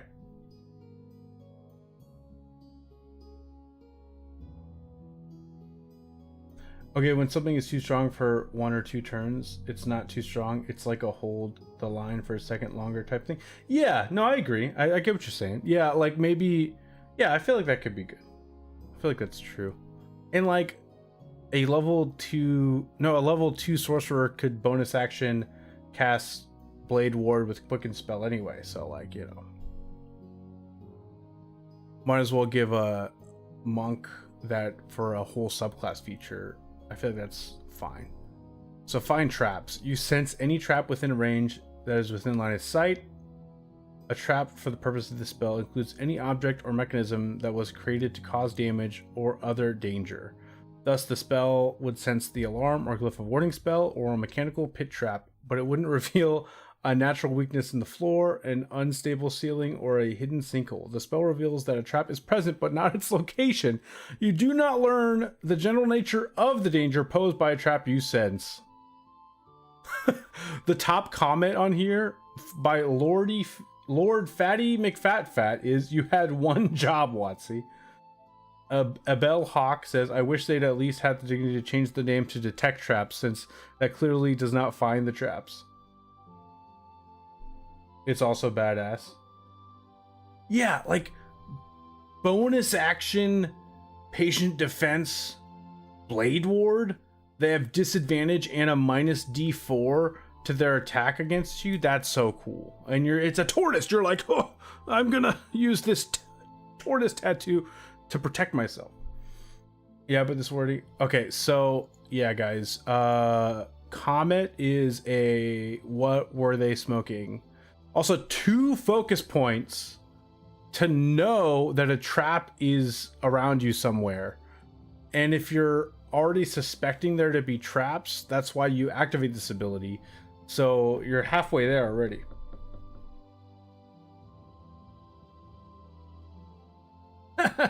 Wait, find trap? Could I find traps? Oh, damn.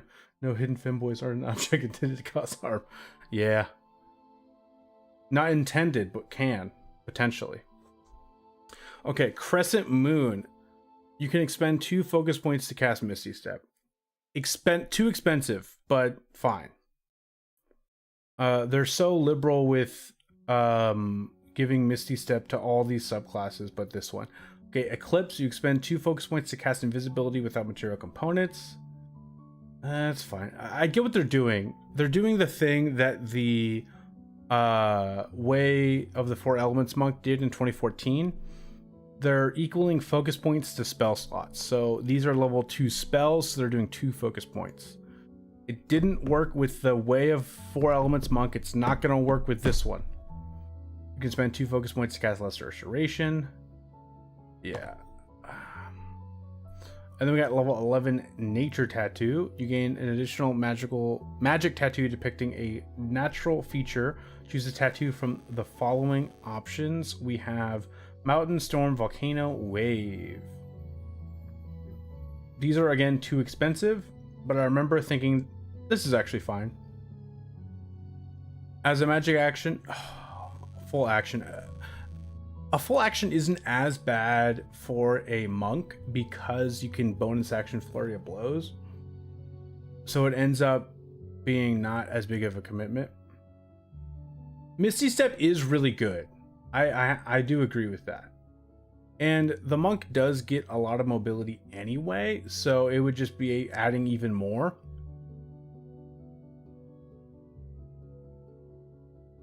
So yeah.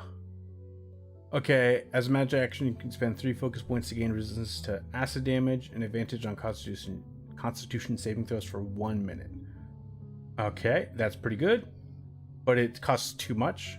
Storm, as a magic action, you can spend 3 focus points to gain resistance to lightning damage and advantage on dexterity saving throws for 1 minute. Also, by this point, you have evasion, so that's pretty good. Volcano, as a magic action, you can spend 3 focus points to gain resistance to fire damage and have advantage on strength saving throws for 1 minute. I have to remind you guys too, you can change these per long rest. Right? I remember reading that. Whenever you finish long rest, you can reshape one of your magic tattoos, changing the option you chose from the list to another option. Okay, yeah, so you can.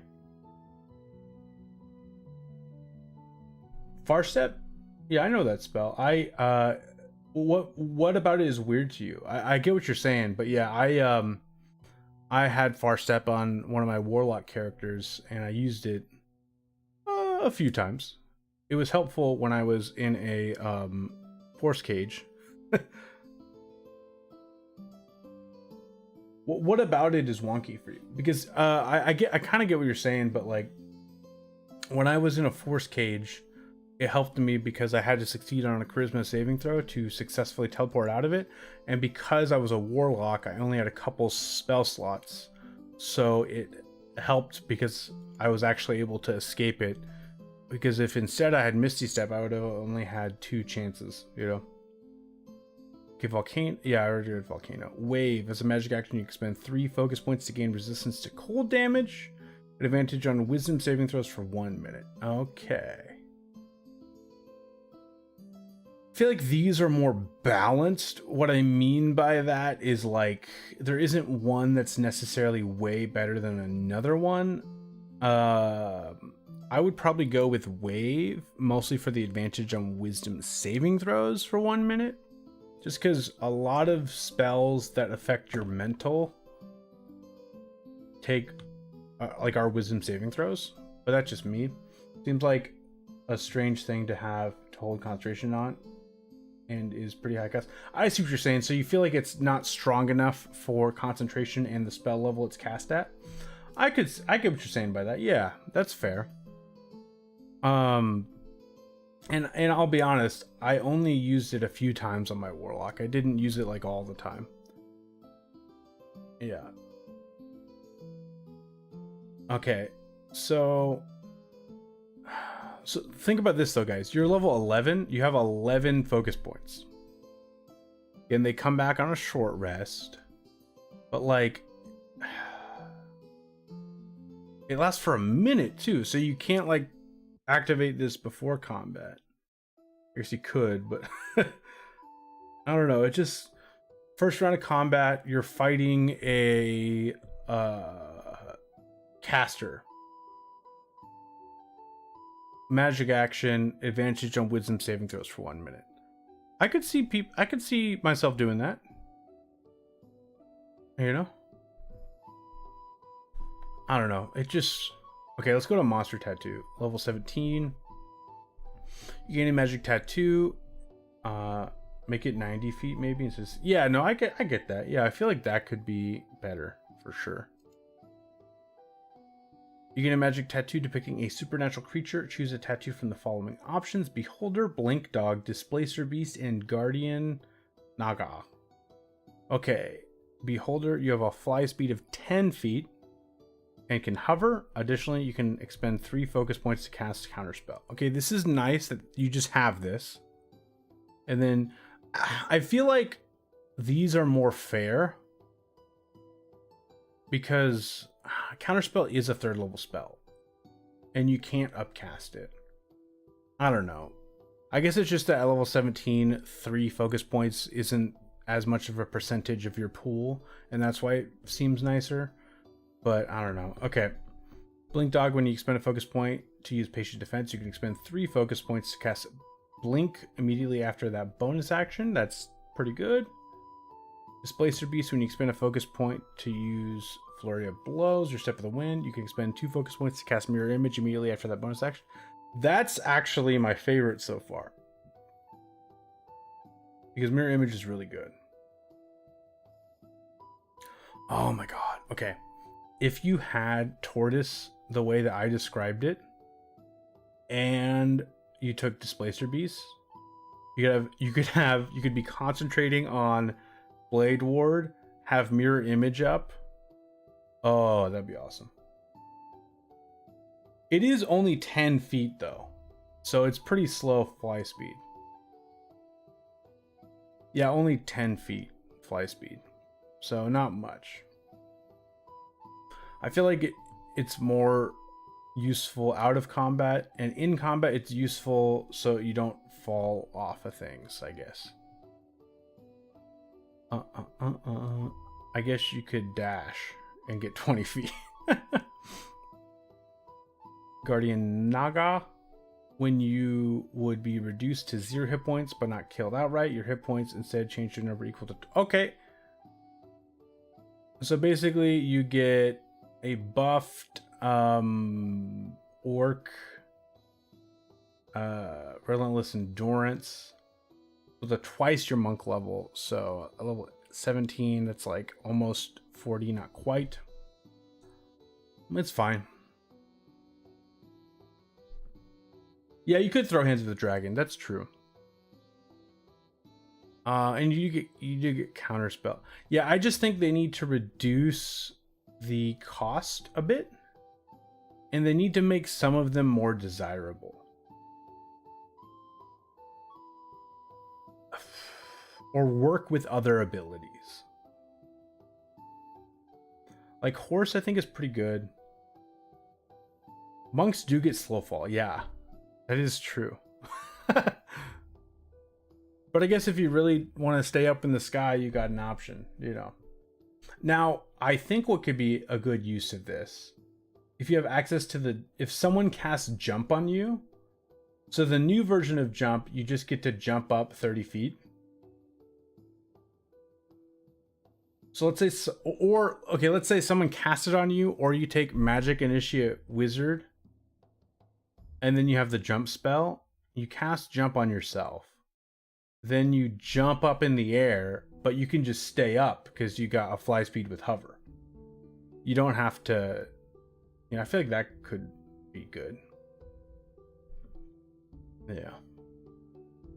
And I guess there is technically jumping rules that could work with that. Okay. Yeah, I feel like this one just needs some work. It's not bad as a idea. Just spend more focus points to add 10 feet to the fly speed per each. That could be good, yeah. It is an always on thing though. But yeah, you could like maybe expend a focus point to make it 10 more feet. I just don't want it to be too expensive, you know? I don't know. I think it's good, but it's a good idea, but could use work. I would pick Crane. I would pick Bat. Or I would pick Crane and Spider. Definitely Crane, though. You get advantage on all your Flurry of Blows attacks if you miss one. I feel like that's really good. Spider is the sap weapon property with Flurry of Blows. Basically, all the abilities where you do a thing that you would normally do and you get an ability, I think is better. Oh my gosh, freaking Twitch. Allow. Yeah, you can say that. Automod thought you were bullying. You're not bullying anyone, you're good. Okay, Okay, now I feel like we reviewed the Tattooed Monk well. Let's go over the Ancestral Sorcery Sorcerer. So I'm going to give you my general opinions about the vibe of this first. So if you guys don't remember, sorcerers used to be called, sorcerer subclasses used to be called blah blah blah ancestry, like draconic ancestry, or was it ancestry? Let me double check. It was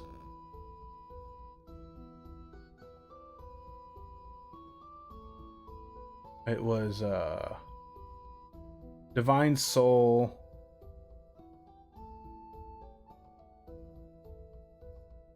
Was it let's go in the Old Player's Handbook. Player's Handbook 2024. Why can't I just remember with my head? Sorcery, sorcerer. Why did they censor Mother? I cried when I killed a wasp once. I'm too soft to bully. Dude,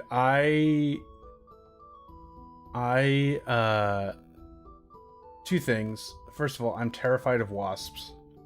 My wife is actually the one that kills bugs in the house. Oh my gosh. And she's a badass about it. One time we were in our bedroom and a wasp flew in through our window because we had a window unit air conditioner and there was like a little gap. It flew in the bedroom. I was like, oh no, there's a wasp. Let's run out. And she grabbed a tissue and killed a wasp with her fingers. And it was just like one tissue. It didn't even have like multiple layers. And then the second story I was going to say. So we own 3 cats. I fucking love cats. Cats are one of my favorite animals. I adore them.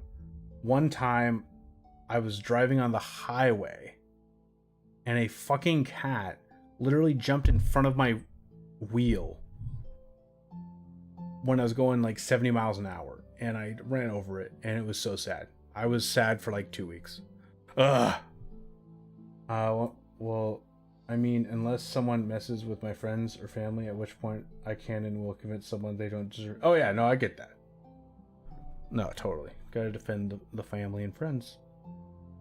So Bloodline. It was called Bloodline. Okay, so it was like Draconic Bloodline, Wild Magic Bloodline. Is that what it was? Or Sorcerer's Origins? Yeah, Divine Soul Sort. I just remember like subclasses used to be like, oh, it's the blah blah blah subclass. I guess they were called Sorcerer's Origins. And they weren't necessarily called Bloodlines. Okay. The reason I was looking that up is being called the Ancestral Sorcery Sorcerer. It just feels like you're saying if you use the old naming scheme, it's like, oh, your sorcerer magic comes from your lineage more than other sorcerer subclasses that normally come from their lineage, you know? I feel like this subclass is really strong based on me skimming through it, but it has a confused, it's kind of a hot take. A lot of people seem to like this one. It has a confused, whose dad fucked a dragon, yeah. It has a confused and very vague theme, I guess. So, Ancestral Sorcery Sorcerer, bear the power of a spellcasting lineage. Your innate magic comes from a specific ancestor who wielded such awesome magical power that a fragment of their personality guides you. This ancestor grants you guidance and direction as you explore your innate magical abilities. You might be the ancestor's sole surviving descendant, a reincarnation who bears an eerie resemblance to your ancestor, or a victim of a curse gained from handling your ancestor's personal effects. That's so vague. So someone's dad fucked a sorcerer? That sounds about right. Level 3, Ancestors Lore. You use your force of personality to channel your ancestors' knowledge. When you make an intelligence check, you gain a bonus to the check equal to your charisma modifier, minimum of 1. You also gain proficiency in one of the following skills of your choice: Arcana, History, Investigation, Nature, or Religion. So it seems like someone's dad fucked a wizard. I mean, it's a charisma class, I guess. Yeah, no, totally. Not a sorcerer. They fucked a wizard, because you know intelligence stuff. You also gain proficiency in one of these. Yeah, I already read that.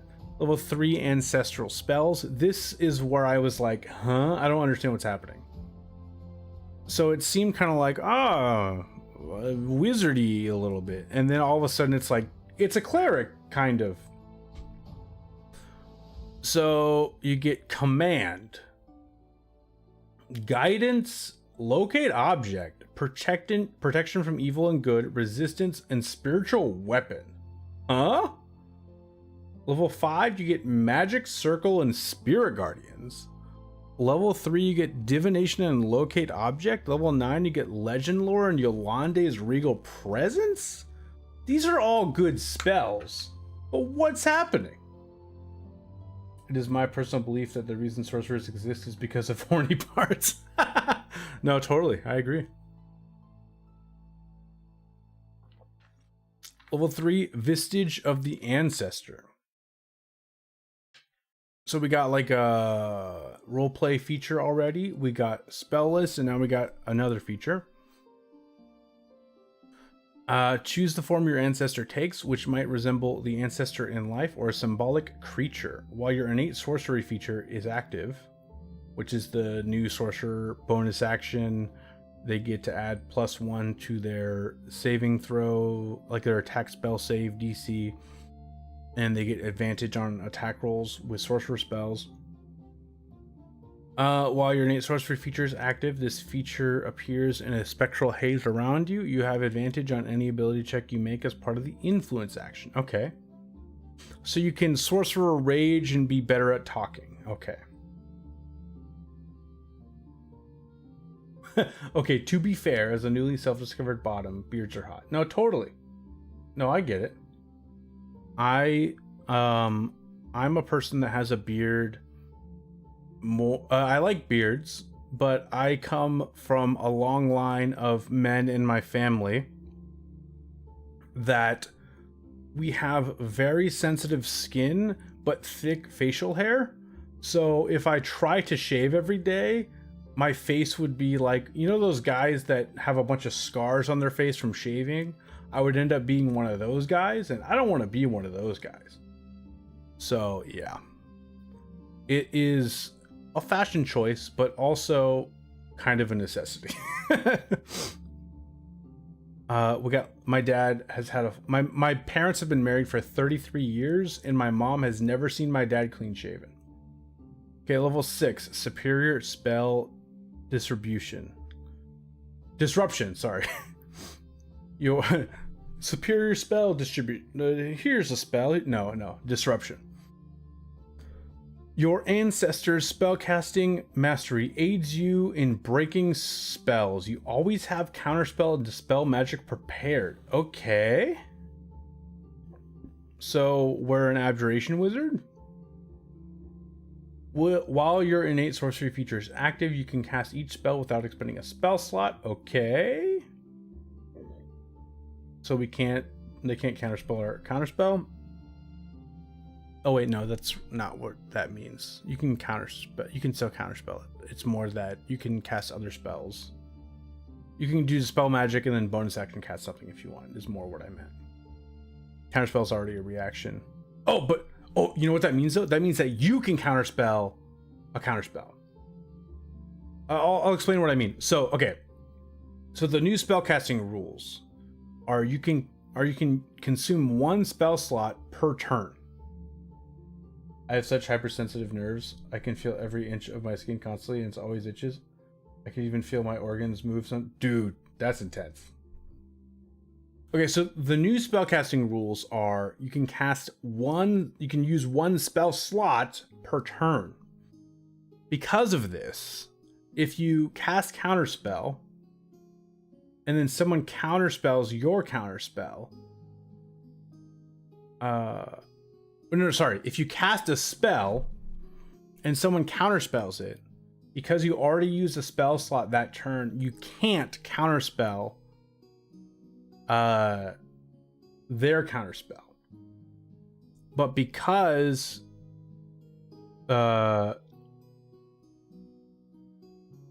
you can cast counterspell without using a spell slot, you can now counterspell again.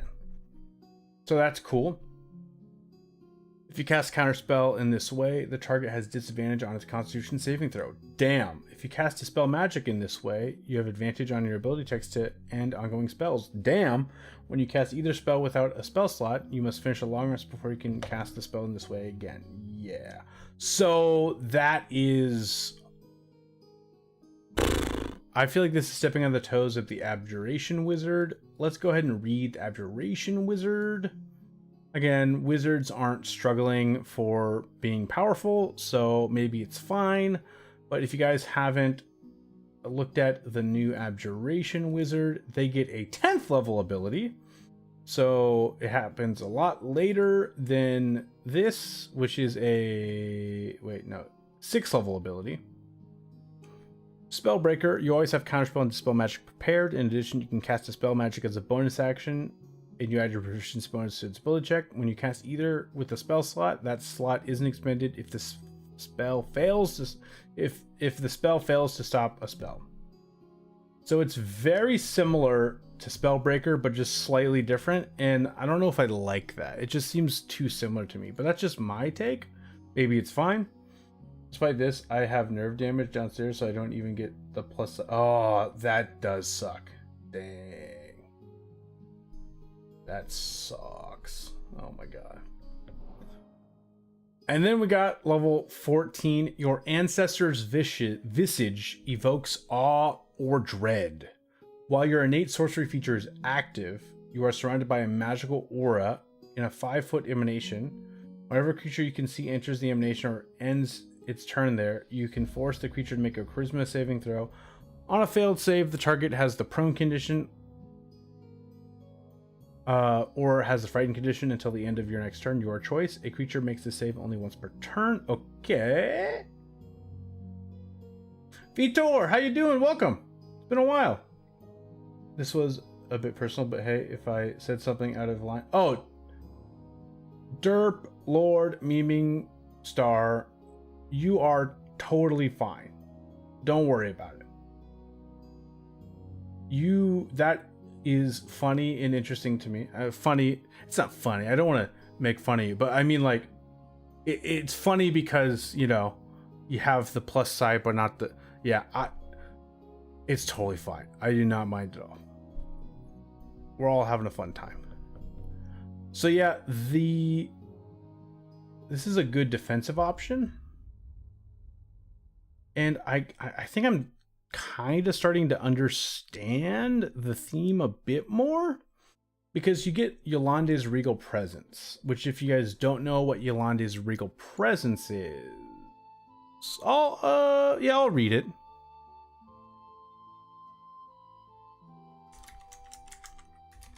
So this is a new spell that came out of the new player's handbook.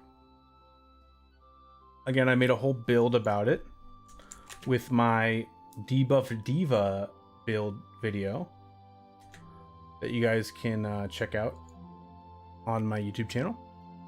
You surround yourself with unearthly majesty in a 10-foot emanation. Whenever the emanation enters the space of a creature you can see, and whenever a creature you can see enters the emanation or ends its turn there, you can force the creature to make a wisdom saving throw. On a failed save, the target takes 46 psychic damage and has the prone condition. And you can push it up to 10 feet away on a successful save. The target takes half as much damage only. A creature must make the save only once per turn. So basically, you have Yolande's Regal Presence on your spell list. The thematics of this is supposed to be that they're in such awe of your epic majesty that they take psychic damage and they fall to the ground. And then with Ancestral Majesty, you also get to, if they're within 5 feet of you, they fall prone or frightened of you because of your presence. Yeah, your ancestor's visage evokes awe or dread. But again, okay, so they make you rely on your innate sorcery a lot, but I think that's fine and pretty good, actually. I think that if the theme was more like clear, I think I would be a little more optimistic about this subclass, because I think it's designed well. I think I created a homebrew spell called Manipulate Magic, and honestly it's kind of busted, but I can't be. Also had a character spike a spear made of hydrogen plasma point blank straight down into a death goddess avatar at the speed of light, so I don't know. That's super fun. Oh man. Manipulate Magic, yeah, that sounds like a fun spell. My DM one of my DMs does a lot of things where he gives us abilities, but he doesn't give us a actual like sheet explaining all the mechanics of it. He gives us a very vague ability, and then we get to use it and see what happens. And yeah, it's fun. The theme is family. Vin Diesel subclass. Yes, this is Fast and Furious family subclass. Because, okay, so vague ancestor powers. You get spiritual weapon and spiritual guardians. I guess that's like supposed to be like their ghost, I guess. But then your ancestor helps you be charismatic. And I get because you're a charismatic sorcerer, but like it just says they're a powerful spellcaster. It doesn't say that they're like a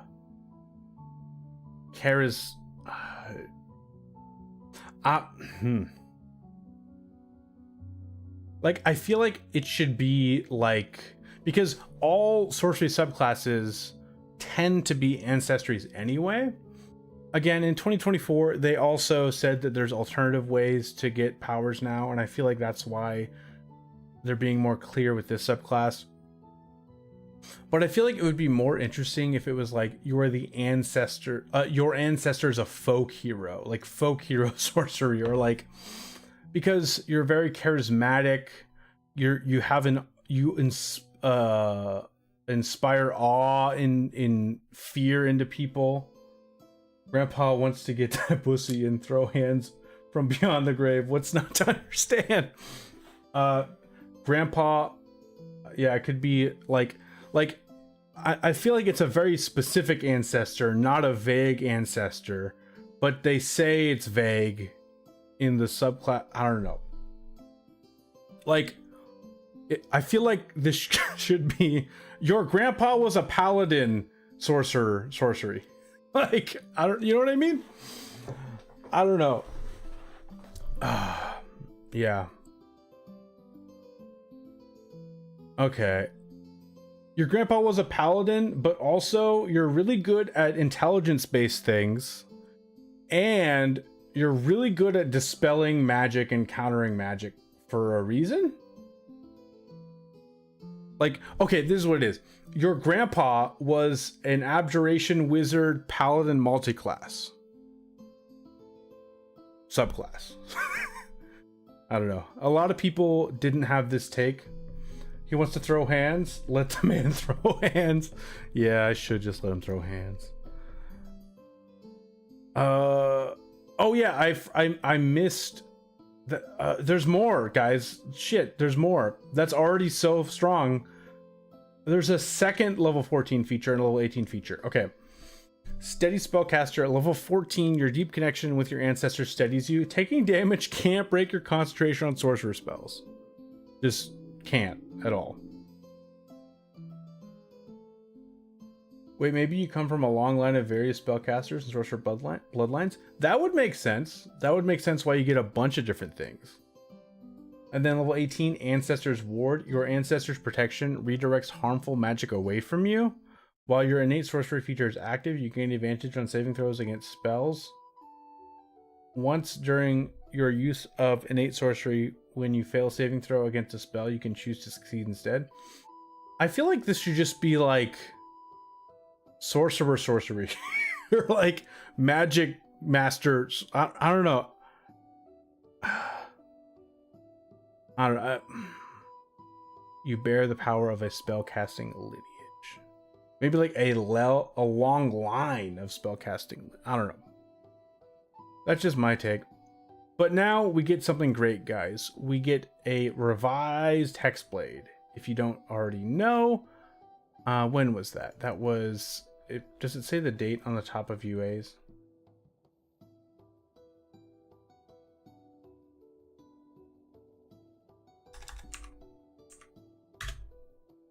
Alternatively, Grandpa managed to bag a magic goddess, Dami Mommy Melf. Yeah, your grandpa is Gale from Baldur's Gate 3.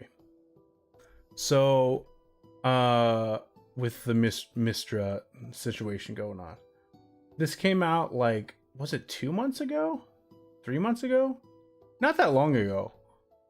The horror subclass thing. So I'm not going to go over Xanathar's Hexblade because I can tell you that by memory. But I'm going to go over the one they did in the horror subclasses, and then I'll go over the new one. Or maybe the Weave just thought you were cool.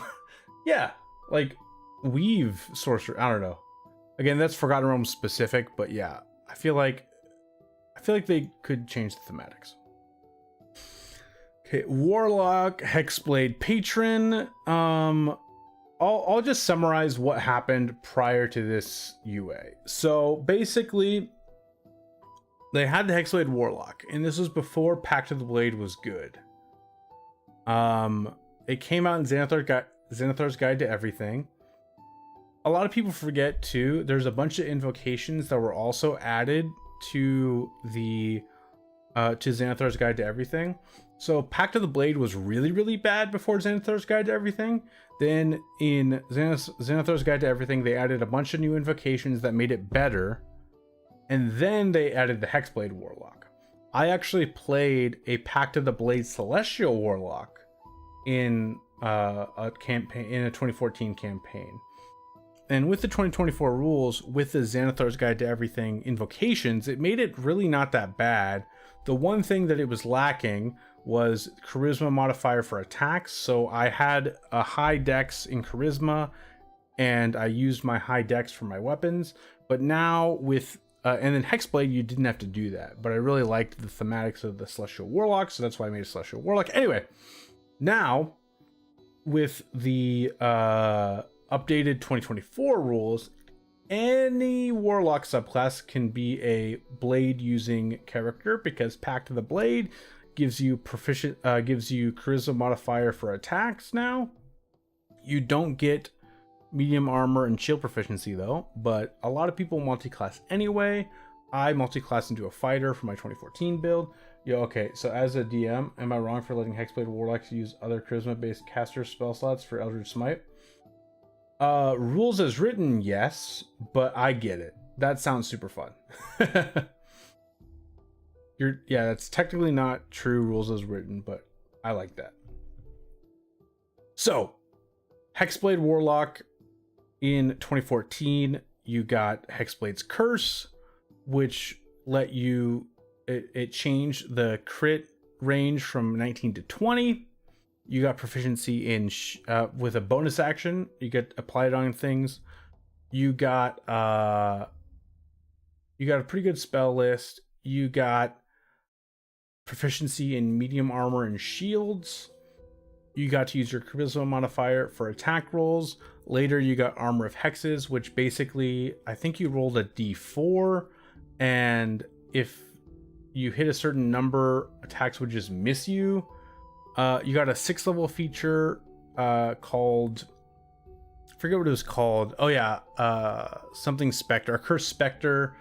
After killing specifically a humanoid creature, you could use your reaction to summon a Spectre, and it was buffed a little bit.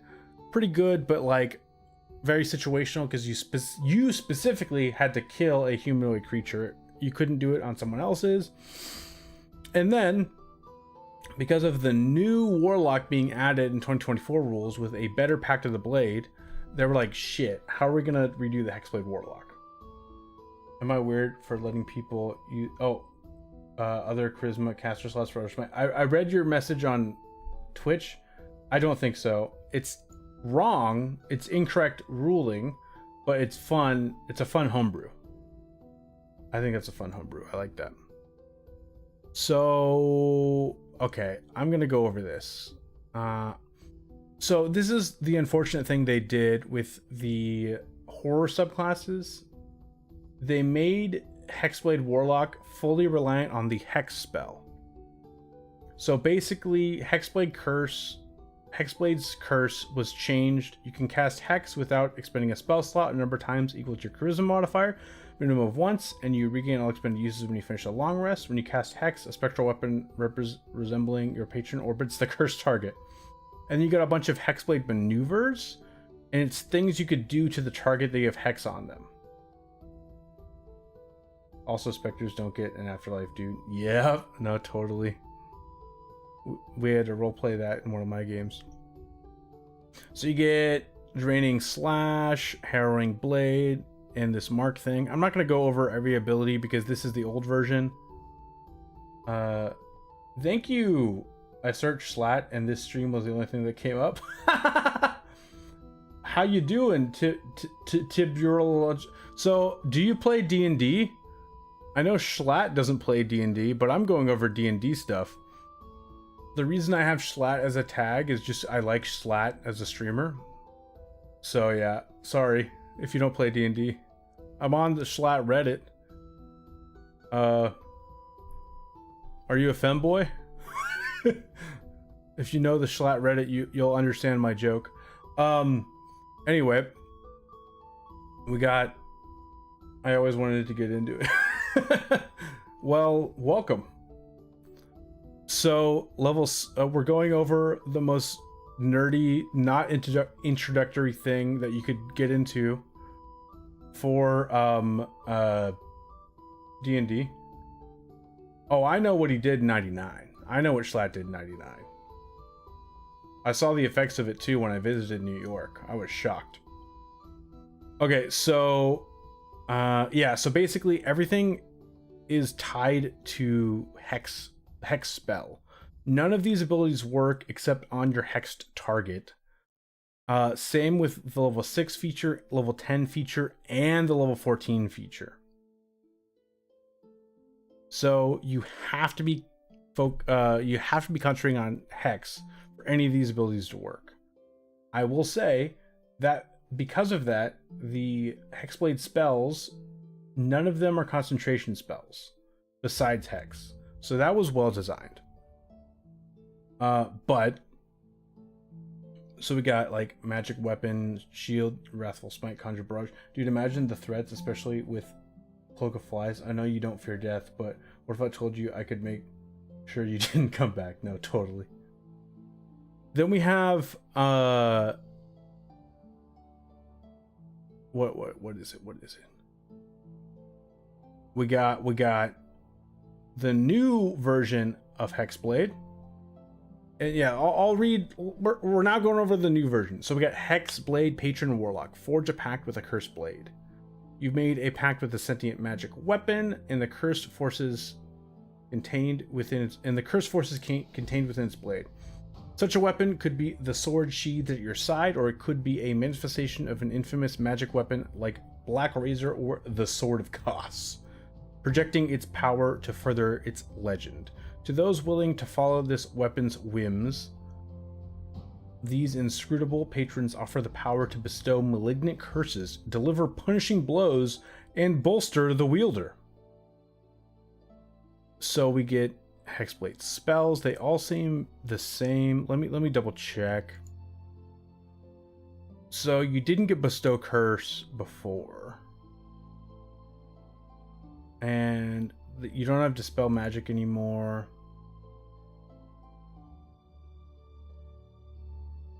They also got rid of magic weapon, which that's sad. I like magic weapon. Very good spell. Everything else seems the same though. The man has not responded to his email yet, and I am going to lose it if he gets himself hurt again. This man is more accident prone than Milo Murphy from that Disney show. RIP. I hope everything ends up being okay. This is the reason why they added Bestow Curse though, and this is very fun. I think they fixed this subclass. So, level 6, Hexblade's Curse. Your patron grants you the power to curse and hinder your foes. As a bonus action, choose one creature you can see within 30 feet of yourself. The target is cursed for 1 minute, during which you gain the benefits below. The curse ends early if you use this feature again. If you dismiss it, no action required, or die. So, you can use this feature a number of times equal to charisma modifier, and you regain an XP users when you finish the long rest. When you cast a spell using a spell slot that curses a target, you can use your Hexblade Curse as part of the casting of the spell instead of taking a bonus action. When you do so, the target of the spell is the target of your Hexblade's curse, and your Hexblade's curse duration is either 1 minute or the spell's duration, whichever is longer. Okay, this is great. So what this does basically is you no longer have to worry about concentrating on Hex, because Warlock gets access to so many cool spells that making it rely on Hex is annoying and shitty. But if you are using Hex or bestow Curse, you are able to benefit. You're able to use Hexblade's Curse with the casting of that. This is actually very similar to my Archhag Warlock that I made. And I'm totally fine with them taking my idea. They're not taking it, but you get what I'm saying.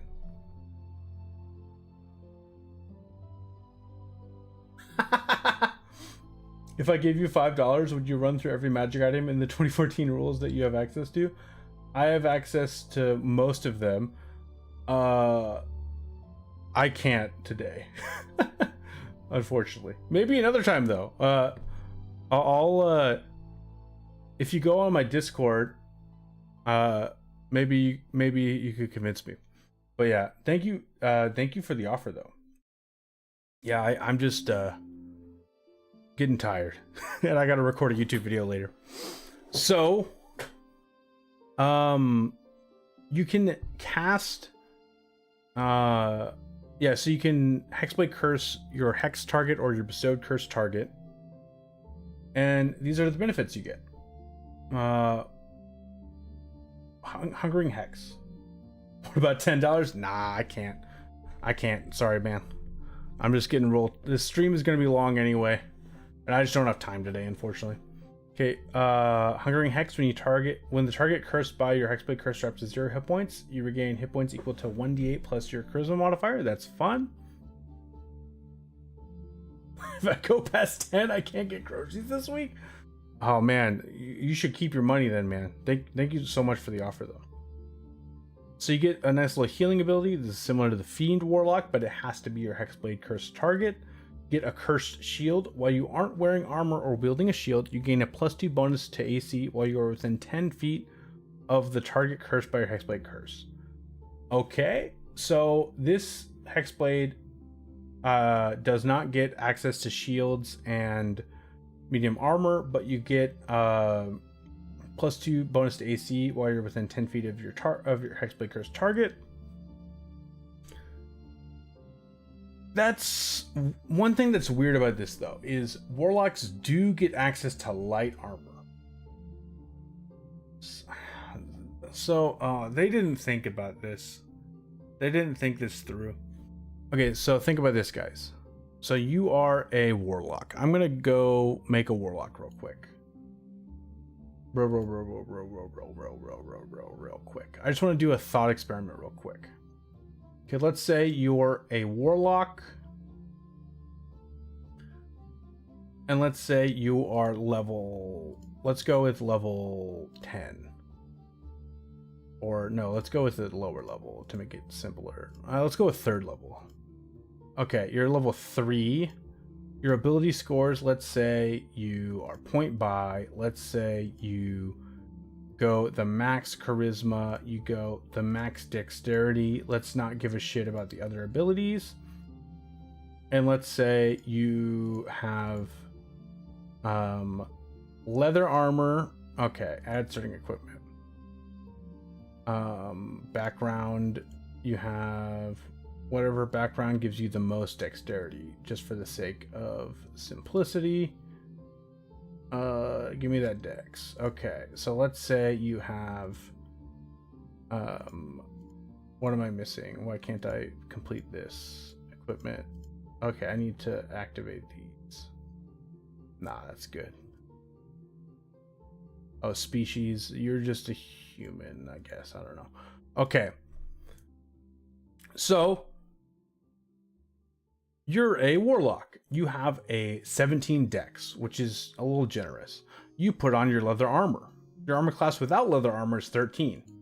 The leather armor makes your armor class 14, because leather armor, it makes your base armor class 11 plus your dex.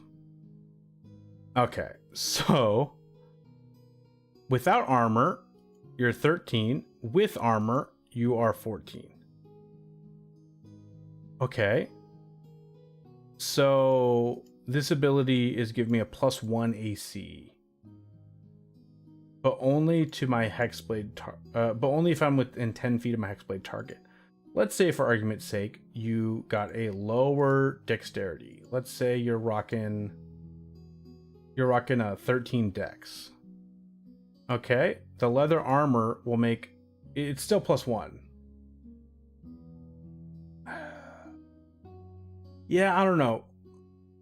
I feel like they could have said if you're wearing medium armor or wearing a shield, medium, heavy, or yeah. Basically, it's actually a +1 bonus. It says +2, it's +1 because you could be wearing armor, light armor. McDonald's doesn't give me nearly as many hours as they should. Even if I basically run the entire front of the building by myself on the busiest street in arguably the state. Pain, but I gotta make the bread. I'm barely conscious 3 hours in most days. Oh, I get that, insomnia. I actually dropped unconscious. Dude, that sucks. Luckily, it was outside and I wasn't carrying food, so my manager didn't see it and send me home. Dude, I could talk all day about how the workers don't get compensated properly for their work. You make a lot of money for the company, but that doesn't matter to them. And that sucks. That's shitty. What's the minimum wage where you're at, though? I'm curious, because McDonald's pays a bit better than it used to, but still not great, obviously. So, yeah, it's a +1 AC, actually. And then, unless you have a terrible dex. We get, what's next? This is all level 3, by the way. Unyielding Will. Oh, you get tips at McDonald's now? I didn't know McDonald's does tips now. Dude, that's freaking cool. You get $12 an hour, nice, okay. Okay, Unyielding Will. So you get paid $12 an hour total. That does suck. Oh, man. I'm in Missouri, so our minimum wage is like almost 11 now, I think. Just a bit better. Okay. When you succeed on a saving throw to maintain concentration, each creature of your choice in a 10-foot emanation originating from you takes 2d6 necrotic damage. Once you use this benefit, you can't do it again until starting your next turn. Oh! In addition, when you fail a saving throw to maintain concentration, you can choose to succeed instead. You gain a number of temporary hit points equal to 1d6, but oh, that's freaking awesome. Oh, people just front you ones. Dude, what? That's crazy. People just give you tips at McDonald's? Dude, that's what's up. So, I'll say this. I really like this. Unyielding Will is freaking awesome. Oh my gosh. So you get... It doesn't scale, but like you get to do 2d6 necrotic damage in a 10-foot emanation when you succeed to maintain concentration, and then you can just automatically succeed instead once per day, and then you get temporary hit points. That's freaking... I love it. And it's a level 3 ability. Oh no. Are people going to be dipping into Hexblade again? Because a level 3 dip, you get Arcane Vigor, Hex, Shield, Wrathful Smite, Hexblade's Curse, which gives you temporary hit points. You get a Curse Shield, you get an AC bonus. And you... Oh. Nah, it's still not that much better. I don't know.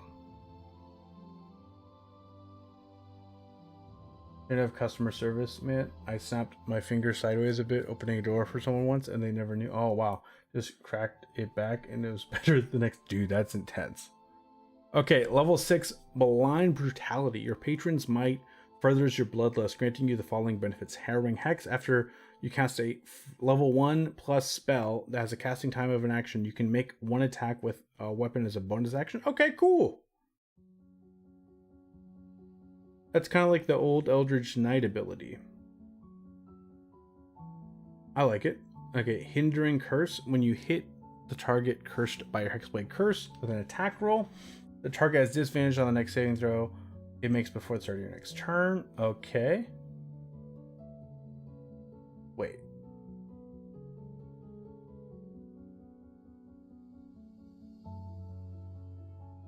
Okay. You can't benefit from it, though. Like, life is like a shitty sandwich. No matter which way you flip it, the bread comes first, and it's not gonna be satisfying at all. Yeah. Okay, guys. So let me work through this. So Harrowing Hex gives you the ability to do a bonus action attack specifically after you cast a spell. Hindering Curse says when you hit a target cursed by Hexblade Curse with an attack roll, the target has disadvantage on the next saving throw it makes before the start of your next turn. So I will say this does work with Counterspell. So if you do Hindering Curse on someone and then they cast a spell at you before the start of your next turn, Counterspell is now a saving throw spell. They would have disadvantage on that saving throw. But this would most of the time be used to help another spellcaster in the party make their saving throw, because you wouldn't be able to cast a spell after you target them with an attack roll. Okay, that's interesting. It's still good, but kind of, I don't know, weird. And the Inescapable Hex, when the target of your Hexblade's Curse ends its turn 30 feet or further from you, you can move up your speed straight towards the target. Okay, that's cool. So you have a way to get closer to them. Easier. I may play some Blade and Sorcery with your stream in my ear. Oh yeah, may go radio silent for a bit, but I'm listening, brother. If I get an ad, I won't respond to any questions or comments or anything, because I won't hear. Oh, totally fine, no worries. Thank you for hanging out on the stream, by the way. You've been here the whole time. I appreciate it. You got level 10 Armor of Hexes. When you take damage from the target cursed by your Hexblade's Curse, you can take a reaction to reduce the damage taken by an amount equal to your Warlock level. Okay, not as powerful as the old Armor of Hexes, but probably more balanced. It has unlimited uses, though. You can just keep doing this. This is honestly a light version of the monk deflect attacks. Thank you so much. I appreciate that. A lot of people are really upset though about the armor about them not having armor and shield proficiencies, because if you straight class this, it's still going to be pretty rough in close quarters combat, I will say. But you do get a slight AC boost, and you do get a way to heal. So that's important to remember. And then later you get a way to reduce damage with your level 10 Armor of Hexes. You also, yeah, so it has a good amount of defensive options. But honestly, if you look at all the Warlocks, I know this because when I made my recent Warlock, I looked at all the other Warlock subclasses in the player's handbook. Level 10, they almost all have defensive options. So just take features from both 2014 and 24 that you like, cherry pick them. Yeah, that's totally fine. That's awesome. Did I just stumble on a video of D&D rules? How you doing, Mason? Kind of. So, first of all, are you a D&D person? Do you play D&D? If you do, Wizards of the Coast released a new subclass playtest. So what I'm doing is I'm going over the newly released playtest for new subclasses. So in a way, yes. These are yet to be released, and they're asking the community what we think about them. and so I'm discussing what I think about them. If you are into D&D, I also make my own homebrew D&D content, and then I also make character build videos and then general commentary.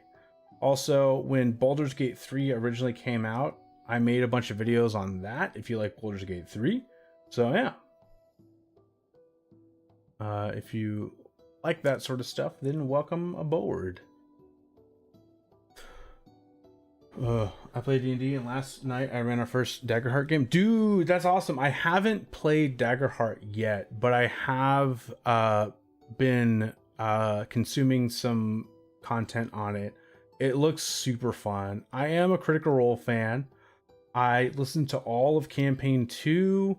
I kind of got less interested in Campaign 3, and I have watched portions of Campaign 1. And yeah, I like the things that they did with Daggerheart, and I want to play it sometime soon. So we got level 14 Masterful Hex. The power of your Hexblade's curse increases, granting the following benefits. A curse critical. Okay, so they took the Hexblade's curse crit thing that you normally got at level 3, and they moved it all the way up to level 14. I think this is fine because they wanted the champion fighter to not feel like, hey, they got what I got, you know. So I think this is fine because the champion fighter, they also get 19 or 20 crit range, but for them it's on every attack. For this, it's only on the cursed target, but still. It still felt like it was stepping on their toes a bit. Then we get Explosive Hex. When you deal damage to the target cursed by your Hexblade's curse, you can cause your curse to explode with sinister energy. The target and each creature of your choice in a 30-foot emanation originating from the target takes 3d6 necrotic damage, psychic damage, or radiant damage. Wait, what? That's pretty good. And their speed is reduced by 10 feet until starting your next turn. Once you use this benefit, you can't do it again until you finish the long run. Okay. Or expend a pack magic slot to restore the use of it. Okay, so you get to do once per long rest for free, and then using pack magic slots, you basically get to do an AoE smite that reduces speed until starting your next turn. That's, I say smite because it's like with your weapon attack. It says when you deal damage to a target, it's technically not a weapon attack. It can be, this is one problem I did, is I was thinking about this all from the point of view of a melee character, but most of these abilities are not specifically tied to weapon attacks. Almost all of these are just tied to attack rolls. So you could be an Eldritch blasting Hexblade, which is kind of weird. Oh my god, wait. Now I gotta think about all these abilities using Eldritch Blast. Okay, I added my shitty middle school Photoshop character. My username is named after my Twitch PFP pick. Awesome. Yeah, no save on that. Ooh.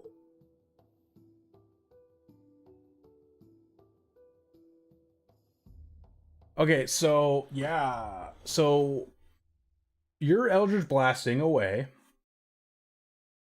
You hit someone. Oh, Hexblade's Curse and high level magic missile 2014 rules shred. Oh yeah, no, totally. But yeah. So you could Eldritch blast someone and then do a bomb of necrotic damage that slows them. Oh my god, yeah, that's pretty good. I like that. And for level 14, it's not like too strong. I don't think it's too strong. Never give a Hexblade Warlock the Robe of Stars. I know about the Robe of Stars. Yeah, no, totally. But again, I feel like Hexblade players are still mostly going to be melee, but you could totally play this as a ranged character. That's crazy. Then we've got Hex Restoration. You gain 1 expended use of Hexblade's Curse when you finish a short rest or use your Magical Cunning feature. Okay, that's fine. Not amazing. That's minimum of over 35 damage if you have max charisma. Wait, wouldn't it be... Oh yeah, well it depends on how many targets you have. Per target.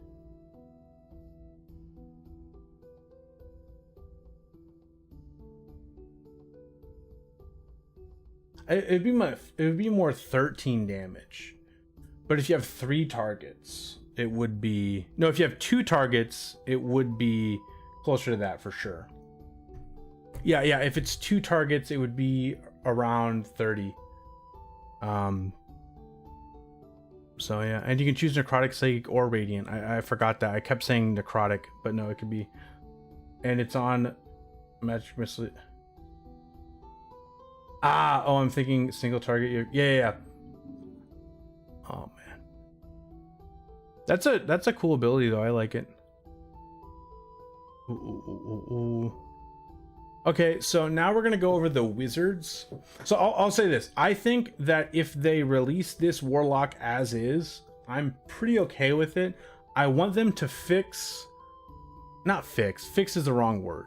I want them to make a curse shield better, because you can't wear light armor with a curse shield. It says while you aren't wearing armor or wearing a shield, you gain a +2 bonus to AC while you're within 10 feet of the target cursed by your Hexblade curse. Because warlocks gain proficiency in light armor inherently, this makes it so you can't wear light armor if you want to benefit from this, and that's stupid to me. You should be able to wear light armor with a curse shield, because that's yeah, and then it'll be a bigger bonus than what it says it is, because this is effectively a +1 bonus to AC. Damage rolls against the cursed target deal extra damage equal to your bonus. Oh, you're talking about with 2014 rules for Hexblade's curse? Yeah, dude, that's crazy. No, totally. Yeah. They gained your... Yeah. Oh my gosh. Okay. So yeah, this new Hexblade's curse doesn't do that, unfortunately. Okay, so I said this at the beginning of the stream, which is almost...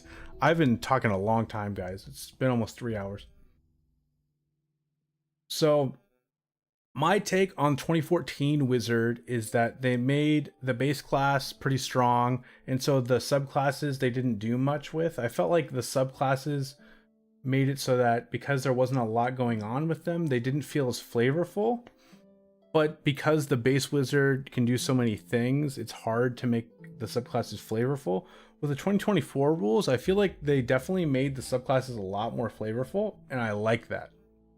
I also have a hot take where I don't really like wizards that much. Wizards tend to be people's favorite, like one of their favorite classes. I just think that you're a guy that can cast spells is kind of boring, because a lot of things can cast spells. You can cast spells the most. You can cast the most different ones. But arguably the bard now can almost do that better than you. So the bard can't switch them out as much as you can, though, so there is that. I don't know. I just have a complicated relationship with the wizard. I'm gonna try to go over these a little bit faster just because there's a lot of them, and I'm getting a little tired. But this is the one I'm the most opinionated about, the Conjurer wizard. So in my opinion, conjurers are summoners.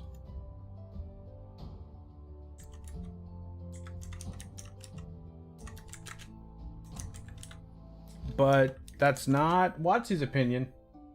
Mordecasters for the win, LMAO. Yeah. I need to go to Sources, Player's Handbook. Oh, Sources, Old Player's Handbook. You know what sucks, guys? My office that I'm in, the air conditioning doesn't get here very well. And because of that, I am kind of burning up.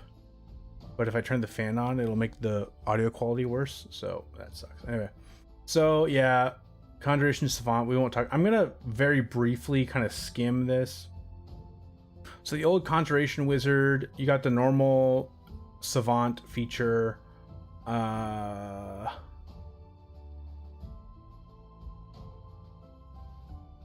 You get this weird minor conjuration ability that I think was kind of lame. You get to like summon an object or whatever. It could be any inanimate object, and you can like have it for an hour. Very situational. Creative players probably love it though. Then you got benign transposition. You can use your action to teleport. Yeah, you got this cool teleport ability. And you could switch places with other creatures. This is pretty cool. Then you got Focus Conjuration, bringing it at 10th level while you're concentrating on a concentration spell. Your concentration can't be broken as a result of taking damage. Okay, and then you got Durable Summons. Level 14, any creature that you summon or create with a conjuration spell has 30 temporary hit points. So they were a little bit more even-handed with all... Okay, so basically, conjuration spells are teleportation spells and summon spells. Not all the summon spells, but a lot of the summon spells. For example, Summon Undead is a necromancy spell. But like Teleportation Circle, Misty Step, all of these are conjuration spells, if I'm not mistaken. Let me double check. I'm gonna go over. We're gonna go to game rules spells. We're gonna go spell school. Conjuration,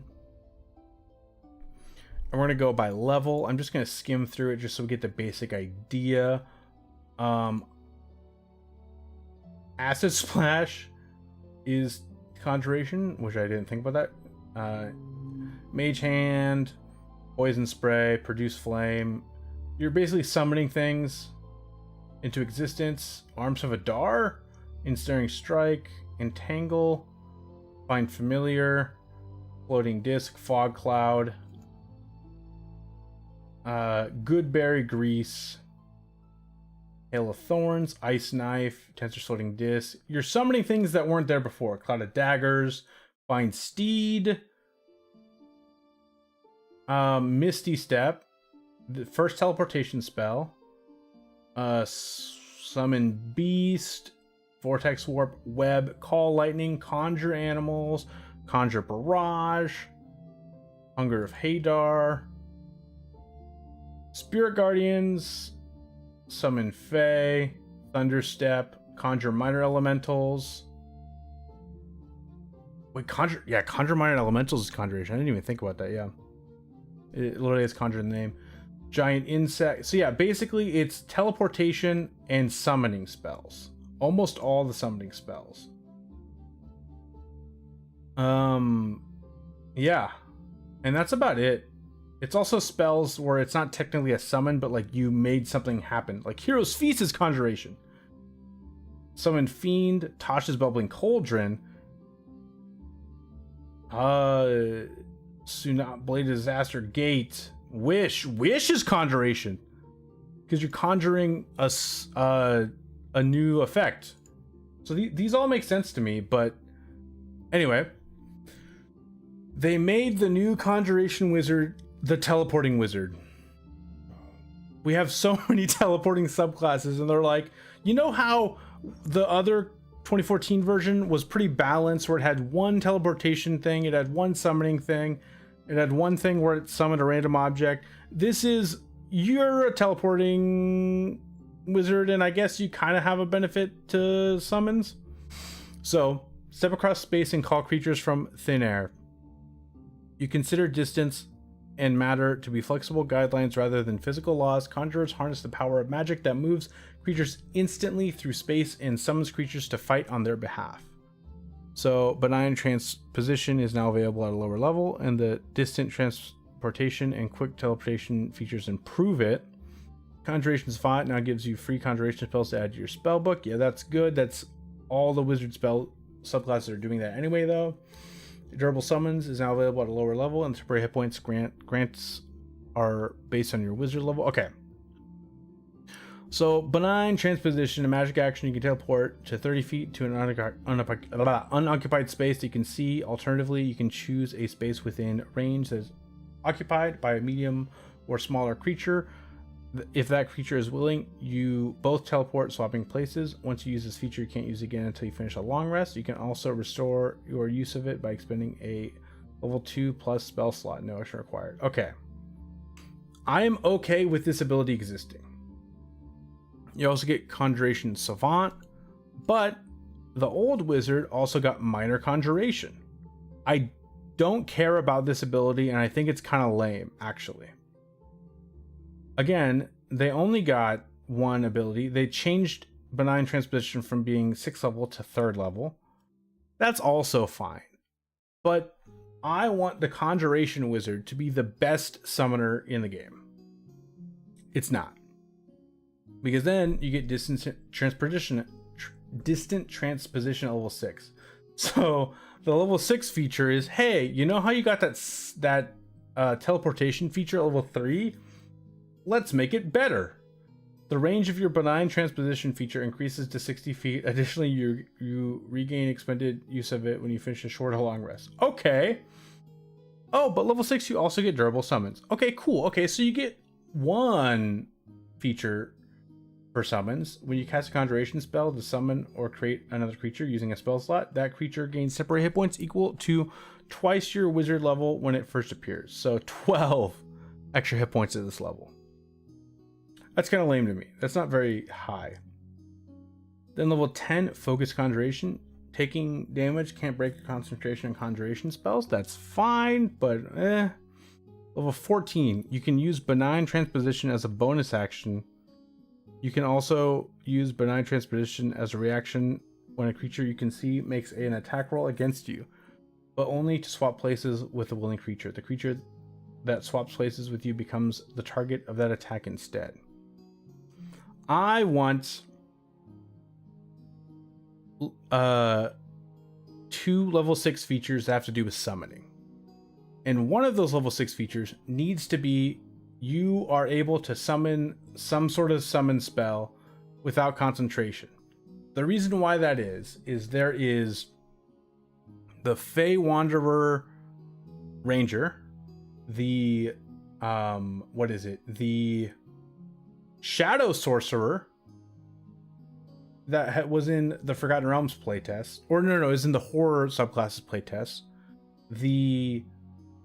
What we'll see when I scroll a bit, the Necromancer Wizard. There is the it's a Warlock, the Great Old One Warlock. These are all subclasses that give you the ability to cast a summon spell without concentration. And it has a shorter duration that it can be on the field. But why does the Conjuration Wizard not have that ability? There are, in my opinion, that is better than giving some temporary hit points to a summoned creature. Yeah, I think they need to cool it a bit on the teleportation stuff and make this wizard the best summoner there is. That's my take, though. Also, you got so many classes based off of teleportation. We don't need another one. Okay. Enchanter Wizard. I'm getting tired, so I'm not going to show you the 2014 versions of these. I'm just going to read them and give you my opinion on them. So we got the Enchanter Wizard, Entrance and Beguile Others. Your magic clouds or captivates. Wait. Yeah, there was a typo here. Your magic cloud. Oh, no. I understand now. It's not talking about clouds as a noun. It's talking about clouds as a verb. Okay. Your magic clouds or captivates minds. I was like, your magic clouds as a noun. Oh, Thrill, how you doing? Welcome to the stream. Ahoy, comrade. Yes. Some enchanters use their abilities to encourage peace and soften cruelty, while others use their mind-altering magic for selfish ends. Many enchanters fall somewhere in between. Yeah, Enchanter Savant, we know about that. Enchanting Talker and Vexing Movement are new features that replace Hypnotic Gaze, giving the wizard new options to use in and out of combat. Reflecting Charm replaces the former Instinctive Charm feature. Instead of compelling an attacker to choose a new target, the feature now reliably reduces the damage you take and might harm the attacker. Why? Okay. Bolstering Belief is a new feature to aid yourself and allies in many situations. So enchanting magic is magic that like tricks people, but it's also buffing magic. Shit. I'm gonna do it. Yeah. I'm at least gonna skim through enchantment. Guys, I'm getting so hot in this room. It sucks. So your animal friendship, antagonist, let's do by level. So like it's friends, but it's also mind sliver, vicious mockery, encode thoughts, animal friendship, bane and bless are enchantment spells. I think that's important. Wizards don't get access to bless, but like, do they get access to bane? No. Okay, so that is fair. Charm person, command, compel duel, distant whispers, heroism, hex, silvery barbs, sleep, touches, hideous laughter, animal.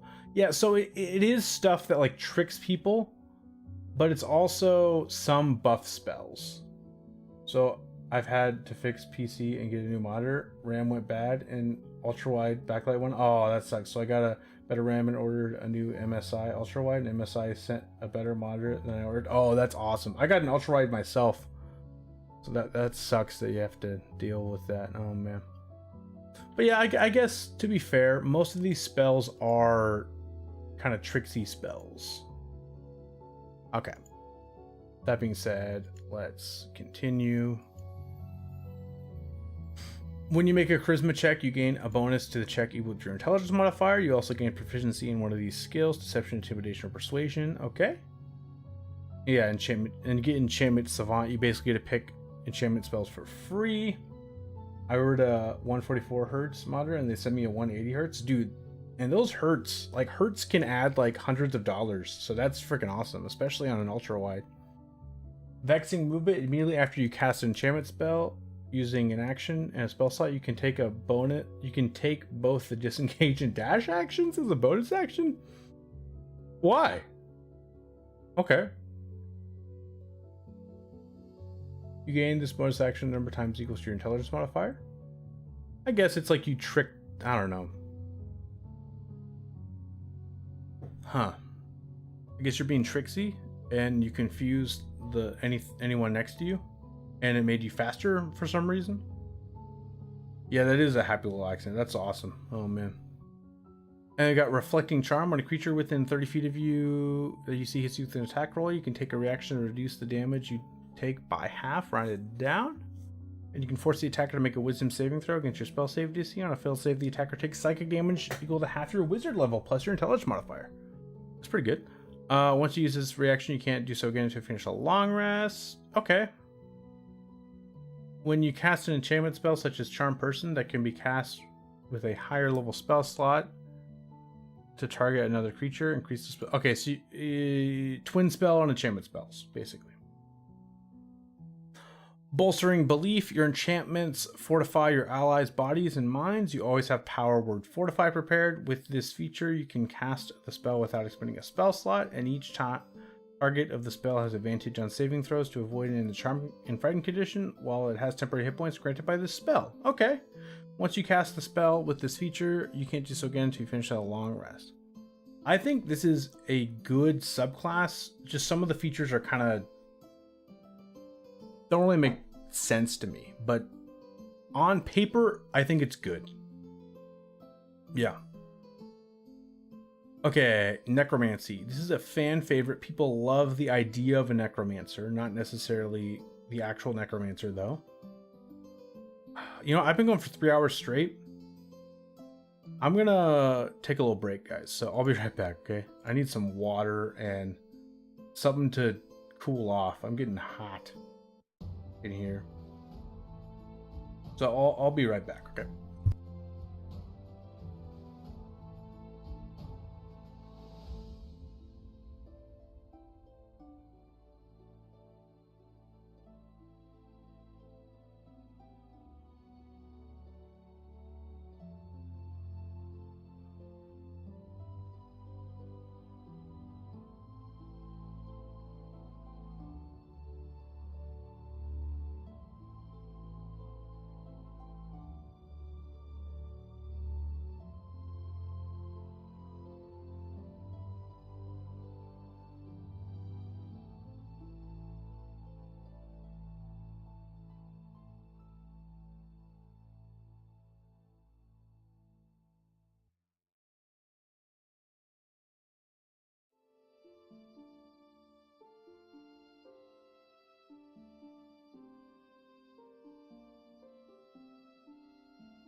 Okay, I'm back, guys. I'm back. Went to the bathroom, got some more water. So I just realized that on the main video, the chat isn't visible. It's only visible on my oh, it's because it's actually why is that the case? Let me fix this real quick. Oh, it's because I see why. There we go. There's the chat for you guys on the main stream. Actually, with how I got this set up, I can probably move the chat here. Now, it's a little small. Actually, no, fuck it. We're gonna keep it over here and bigger. Let's put it on this side. Okay, there we go. Oh, yeah, going for 3 hours straight. All that talking can, where you at? But yeah, I wanted to go really deep into this one, so yeah. Okay, Necromancer Wizard. So, command the powers of death and undeath. So you explore the cosmic forces of life, death, and undeath. As a necromancer, you learn to manipulate the energy that animates all creatures. As you progress, you learn to use magic to drain the life force from a creature, transforming its vital energy into magical power. Many see necromancers as menacing or villainous, though not all necromancers are evil. Nevertheless, the manipulation of life and death is considered taboo in many societies. So, Necromancy Savant, yep, does the normal Savant thing where you get free Necromancy spells. Necromancy Spellbook is a new feature that incorporates a redesigned version of the prior Grim Harvest feature. Cool.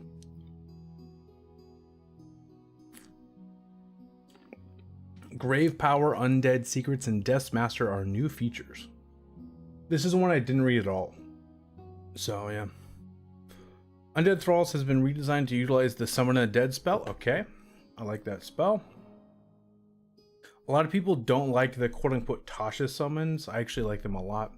I was never a big fan of the Conjurer spells from 2014, so yeah. Choose 2 wizard spells from the Necromancy School. Oh yeah, it's Necromancy Savant. You guys know what that means. You get free Necromancy spells every time you get new spell level, but you start with 2 ones, so yeah. Level 3 Necromancy Spellbook. Secrets of Necromancy magic in your spellbook grant additional powers. You gain the following benefits: necrotic resistance. You have resistance to necrotic damage. Grim Harvest. When you cast a necromancy spell using a spell slot, choose yourself or a creature you can see within 30 feet of yourself to gain a number of temporary hit points equal to the level of the spell, plus your intelligence modifier. Okay. That's any necromancy spell, including cantrips, because it says just spell. Oh, using a spell slot. Never mind. But okay, yeah, using a spell slot. I misread that. Okay.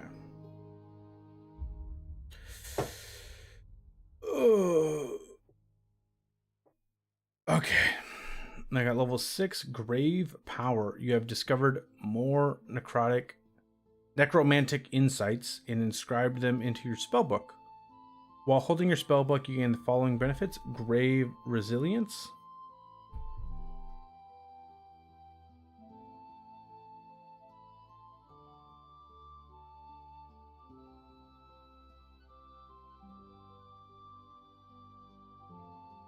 Sorry.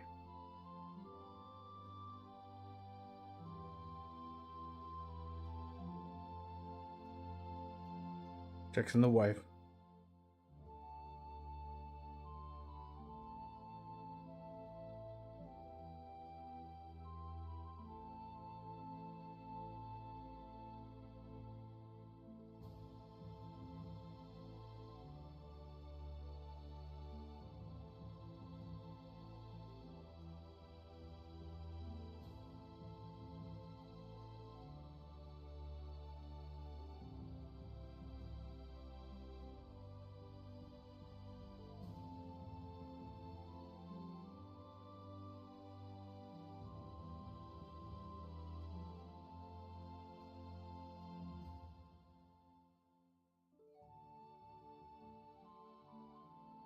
Oh my gosh.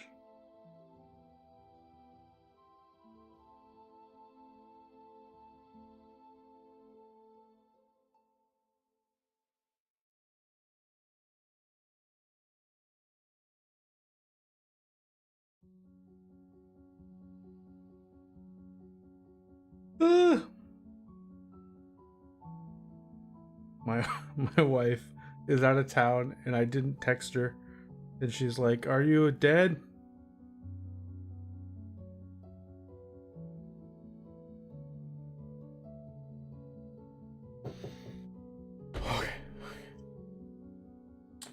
Okay, so sorry, grave power. You've discovered more necrotic insights. Blah blah blah blah.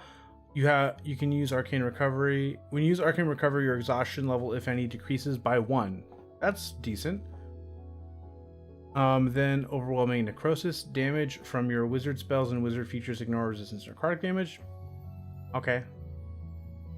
Undead thralls. You always have summon undead prepared and can cast it once without expending a spell slot. When you cast summon undead without a spell slot, you regain hit points equal to half the summon creature's total hit points, but doing so halves creature's what? Halves creature's hit points once you cast a spell without a spell slot. That's weird. What?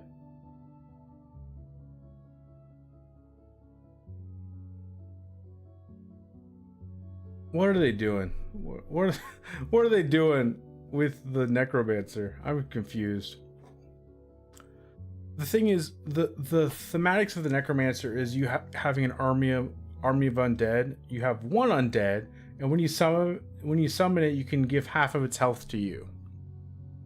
Okay.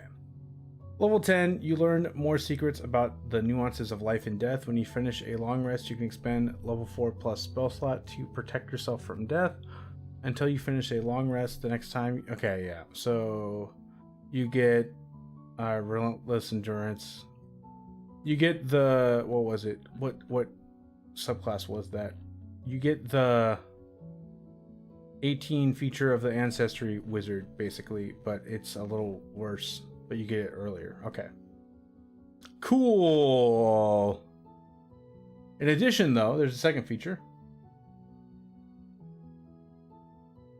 Immediately after you take damage and are bloodied after taking that damage, but not killed outright, you can take a reaction to teleport to an unoccupied space into 60 feet from yourself. Oh my god.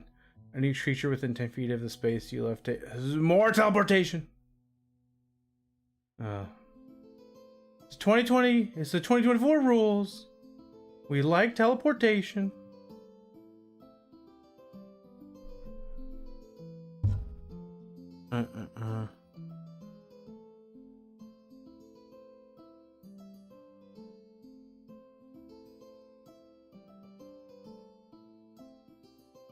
For context, my wife is at an anime convention in another state, and she's a vendor, and she hasn't really been to many anime conventions, so she's like, what is this? This is so crazy. Okay. What'd they do to my boy? What'd they do to the Necromancer? Okay. I understand, though, because they want to stray away from Animate Dead and, like, the old Conjure spells, but this just, like, is disappointing. Anyway. Like, maybe have it so when you cast someone undead, you can summon 2. Like, I don't know. I feel like that'd be cool. At least having 2 little undead guys would be nice. While holding your spellbook again. Okay. As a bonus action, choose any number of undead you have created or summoned with a necromancy spell that are... So you can still use Animate Dead, but, like, I don't know. That are within 60 feet of yourself. Those undead each gain temporary hit points equal to your wizard level. Once an undead gains temporary hit points from this feature, it can't use it can't gain this. It can't do it again for 24 hours. Okay. Harvest power. When you use Grim Harvest, the creature that gains temporary hit points gains one of the following benefits of your choice. Target has which lasts until the end of the target's next turn. The target has advantage on attack rolls. The target has advantage on the next saving throw it makes. Oh, that's it. Yeah, I think it's not bad, but it feels confused. But again, it's a wizard subclasses aren't ever that powerful, so I think it's fine. Not amazing though. I don't know. I don't like undead thralls. I think that's the name doesn't even make sense. I don't know. Okay, we got the last subclass. We have the Transmuter Wizard. This is one that I thought was a... I'm interested to see what they did, because the Transmutation Wizard could be really cool. Transmuter Wizard, transform energy and matter. You study spells that modify energy and matter. To you, the world is not a fixed thing, but imminently mutable. Your magic gives you the tools to become a smith or reality's forge. Some transmuters are tinkerers and pranksters. Pranksters, what? Others pursue their magical studies with deadly seriousness, seeking the power of the gods to make and destroy worlds. Yeah, Transmutation Savant. Transmuter Stone is now available at a lower level. You can create the stone when you finish a long rest. Wondrous Enchantment. What? Didn't the Enchantment Wizard have this? No, Enhancement. Okay, it says Enhancement. And Split Transmutation are new features. Potent Stone is a new feature that gives more options to your Transmuter Stone. Master Transmuter is revised. It's Panacea choice now restores hit points to remove a curse. So from what I remember about the Transmuter Wizard is just like other 2014 subclasses, it didn't have a lot going on, and the Transmuter Stone abilities weren't like super beneficial, but were just kind of little like kind of beneficial things. So let's see what we got. When you finish the long rest, you can create a magic pebble called a Transmuter Stone. That lasts until you use this feature again. Creature with the stone in its possession gains a benefit from one of the following options, which you choose when you create the stone. When you change the stone's benefit, when you cast the transmutation spell using, you can change the stone's benefit when you cast a transmutation spell using a spell slot. So yeah, always on. Change it, long rest.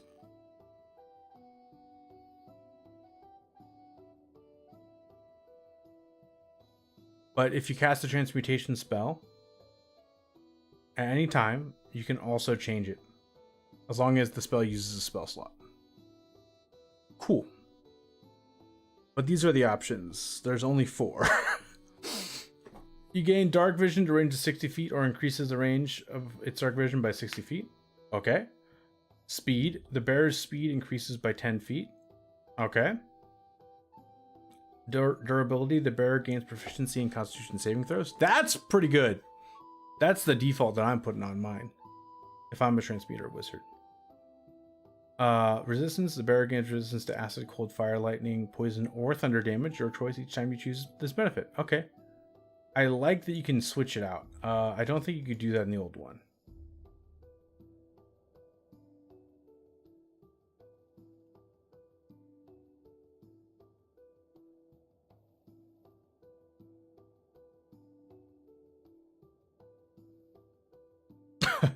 Wow, you have to spend 8 hours creating the Transmuter Stone. Each time you cast it. Oh, okay. No, it worked the same. It worked the same in the old version. Okay, that's good to know. So it's not that different. I'm gonna look up some transmutation spells though. I just want to like figure out, especially at low levels, what kind of spell are you casting to change this that you could cast regularly? Because I view transmutation spells as not something you cast like that. There's not much damaging ones. Wait, first of all, does it have? It has to be a cantrip. I mean, it can't be a cantrip, right? No, it cannot be a cantrip. You have to use a spell slot. Okay, so ignore the cantrips. Catapult.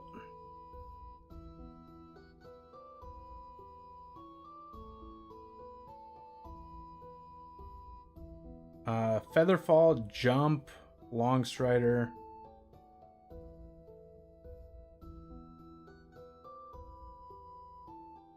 Blindness, deafness. Large reduce. Okay, I could see you casting buff spells on your friends to change the stone. Again, you're not gonna need to change the stone much. At higher levels, fly. You can cast fly on yourself and change your stone. That seems good. Blink, gaseous form, haste. Oh yeah, haste is transmutation.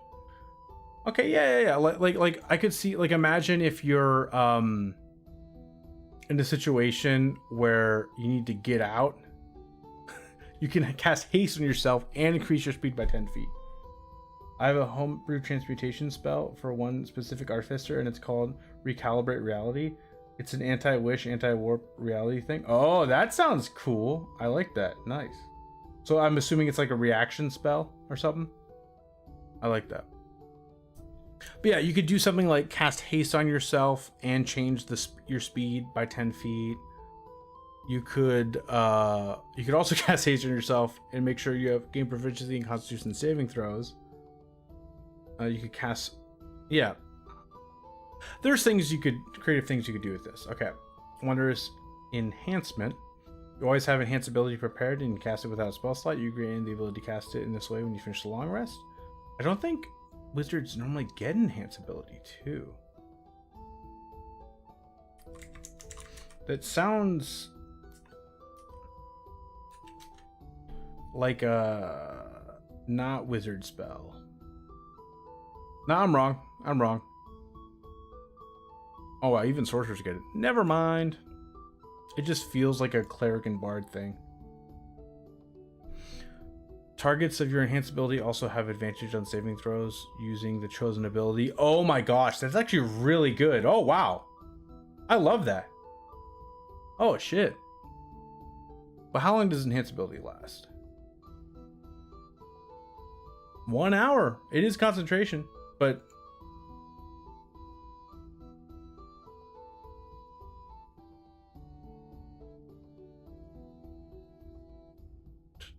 wait. Oh shit, and you can target multiple creatures with any spell slot level above 2. Oh my gosh, this could be really good. Like, let's say you are in a fight with a dragon. You could do enhance ability dexterity, and everyone has advantage on dexterity saving throws with a breath weapon. Yeah, haste, yeah. I like that. Oh my gosh. Haste. Yeah, haste. Oh, totally.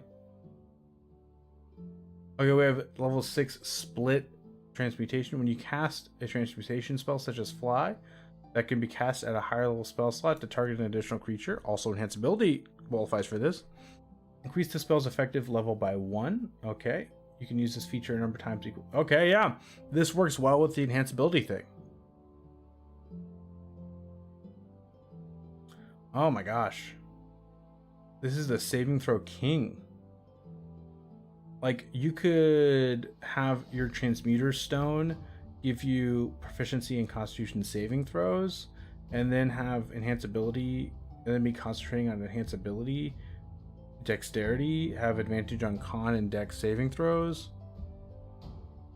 Oh, not this isn't it. Oh wait, fuck! I just realized something. This gives you advantage on saving throws. This gives you proficiency in saving throws. You could have proficiency in con saving throws and then gain advantage on con saving throws with enhanced ability. Again, that requires your concentration, and you're a wizard, and you probably want to be concentrating on other things, but I don't know. I feel like that's really powerful. Okay. And then this makes it so you can target more creatures, lower spell slot.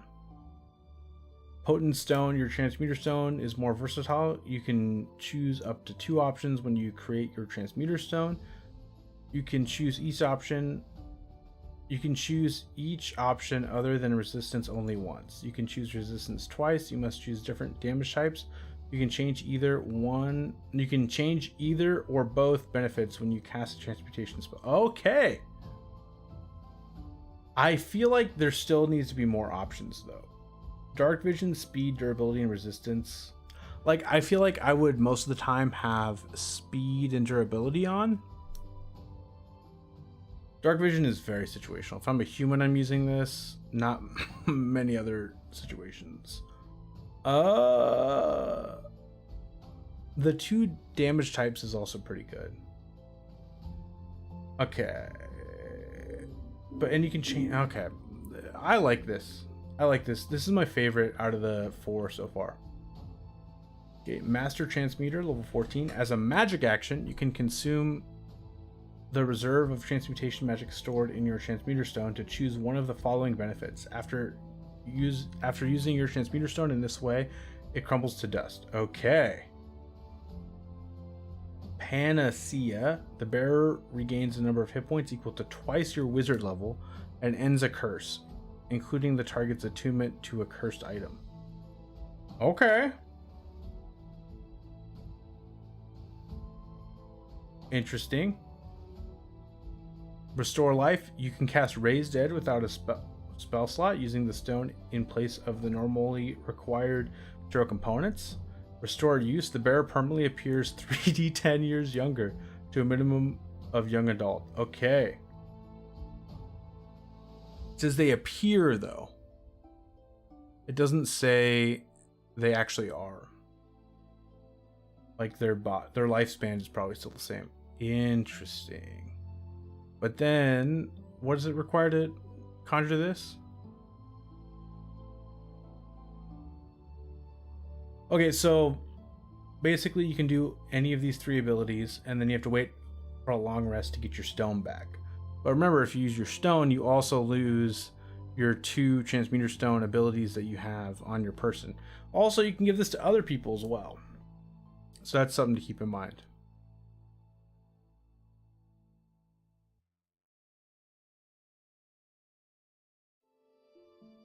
You can also, these 3 effects, like you can use Panacea on your friend that has a stone, or you can use Restore Youth on your friend that has a stone. Raise Dead, you're still casting that, and it's not on the bearer necessarily, so. With Restore Life, you're going to have it in your inventory.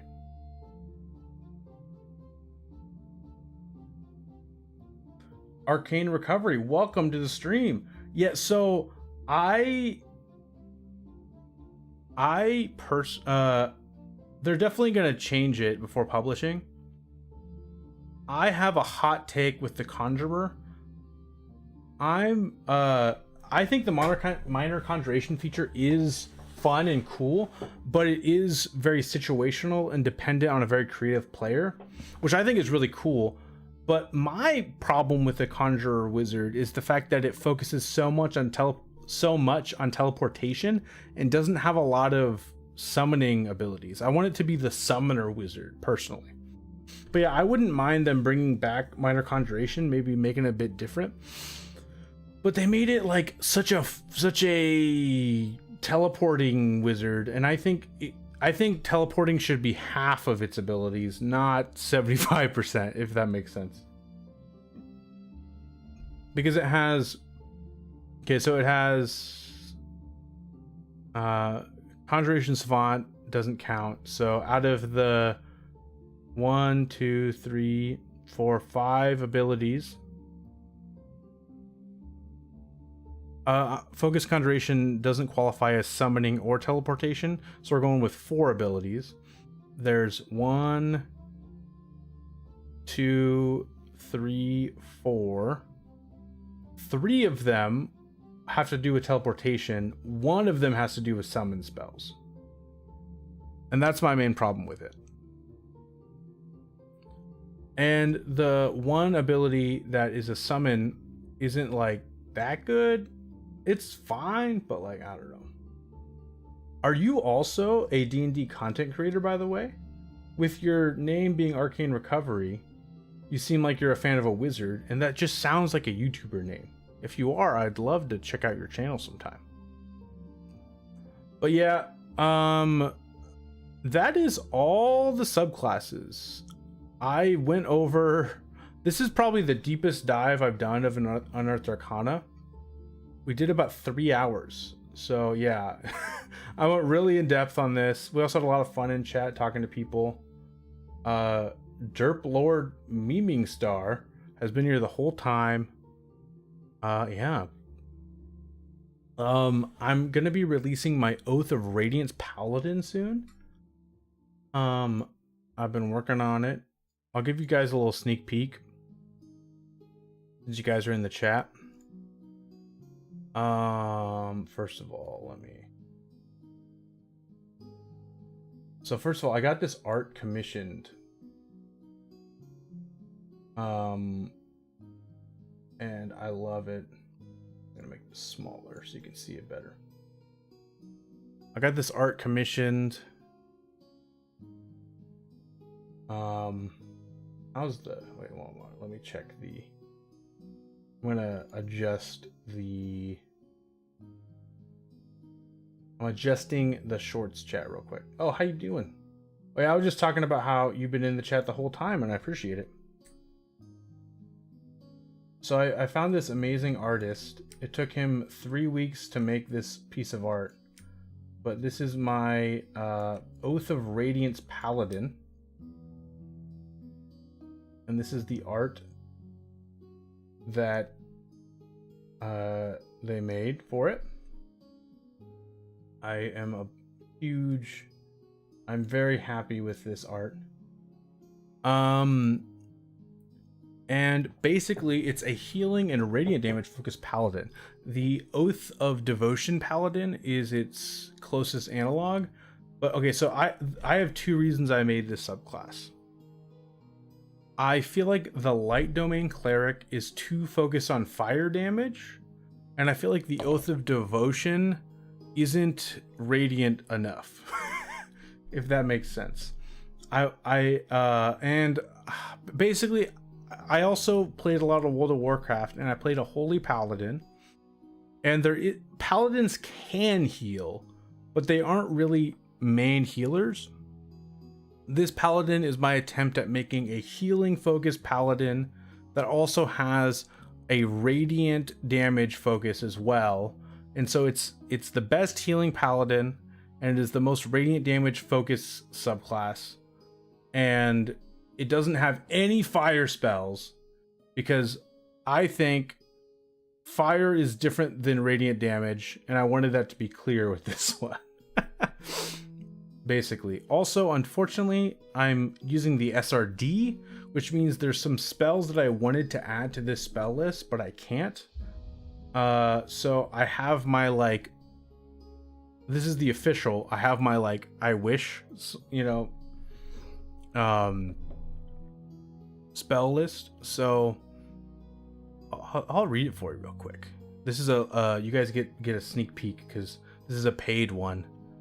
So yeah, you guys get to see the real thing. We got Oath of Radiance. Mend the broken, purge the corrupt. The Oath of Radiance drives paladins to eradicate darkness in all its forms. These warriors heal wounds of flesh and spirit, yet relentlessly confront sources of despair. They forgive mortal flaws, but unleash searing wrath on entrenched evil, corrupt tyrants, fiends, and other architects of suffering. Many swear this oath to gods of light or dawn, channeling their power into radiant magic.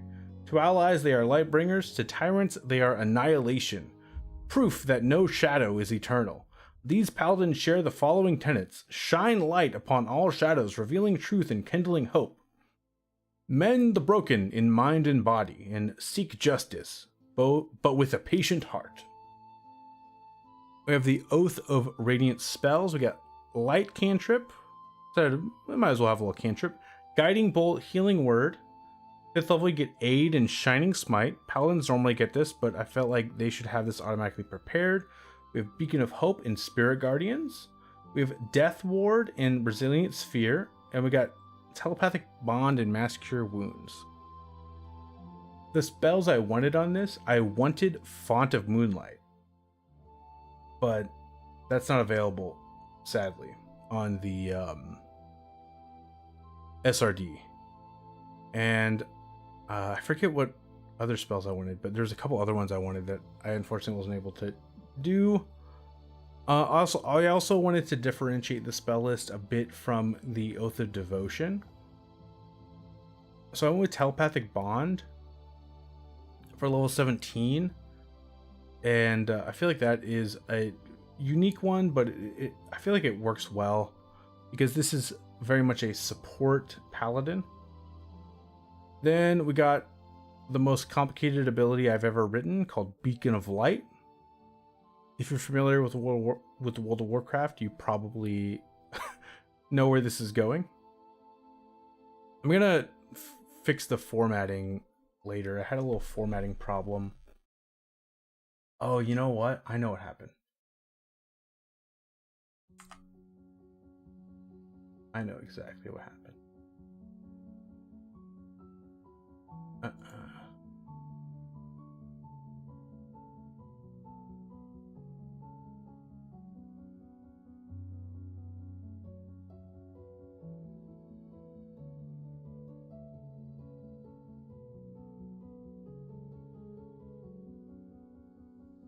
Whoops. Yeah, okay, I think that's better. Ooh, okay. Then we got... Okay. When you cast a first level spell or higher, or use a class feature that restores hit points or deals radiant damage, you can expend one use of your channel divinity to mark a creature that you can see within 60 feet as part of the same action. The marked creature sheds bright light in a 10-foot radius and dim light for an additional 10 feet for 10 minutes. For the duration, whenever you restore hit points to a creature other than the marked creature, other than the marked target, or deal radiant damage to a creature other than the marked target using a spell of first level or higher or a class feature, the marked target either regains hit points equal to half the amount restored / damage dealt, or takes radiant damage equal to half the amount restored / damage dealt, your choice. If multiple creatures are affected, this effect uses only one creature's result, your choice. If a weapon attack includes multiple sources of radiant damage, when you cast a first level spell or higher, use the total radiant damage dealt to calculate this effect. For the duration, you can use a bonus action to mark a new creature, ending this effect on the previous one. So, to summarize this, when you heal a creature or deal radiant damage, you can mark a creature. It doesn't have to be that creature, it just has to be a creature within 60 feet. Then, if you heal a different creature, that creature you marked either takes half of that healing in radiant damage or half that healing in healing. If you deal radiant damage to a different target, they take half of that radiant damage in healing, or they take half of that radiant damage in radiant damage. So you can use this to mark allies or enemies, and when you're healing or dealing radiant damage, whatever one you do, you're able to pick which one you do to the marked target. Does that make sense? Yeah, that's basically what it does. It's actually very simple. It's just very hard to write, but I feel like I did it. And then if multiple creatures are affected, this effect only uses only one creature's result. That means, like, if a bunch of creatures take radiant damage from Spirit Guardians, the marked target only takes half of the damage from one creature, if that makes sense. So it's not like you can it's not like you can have Beacon of Light on your ally. 5 creatures take 11 radiant damage and they get like a bunch of healing. They would get like 5 healing, you know what I mean? So yeah, and that's the main basis of this class. Then we got the rest of it. We got level 7 Aura of Radiance.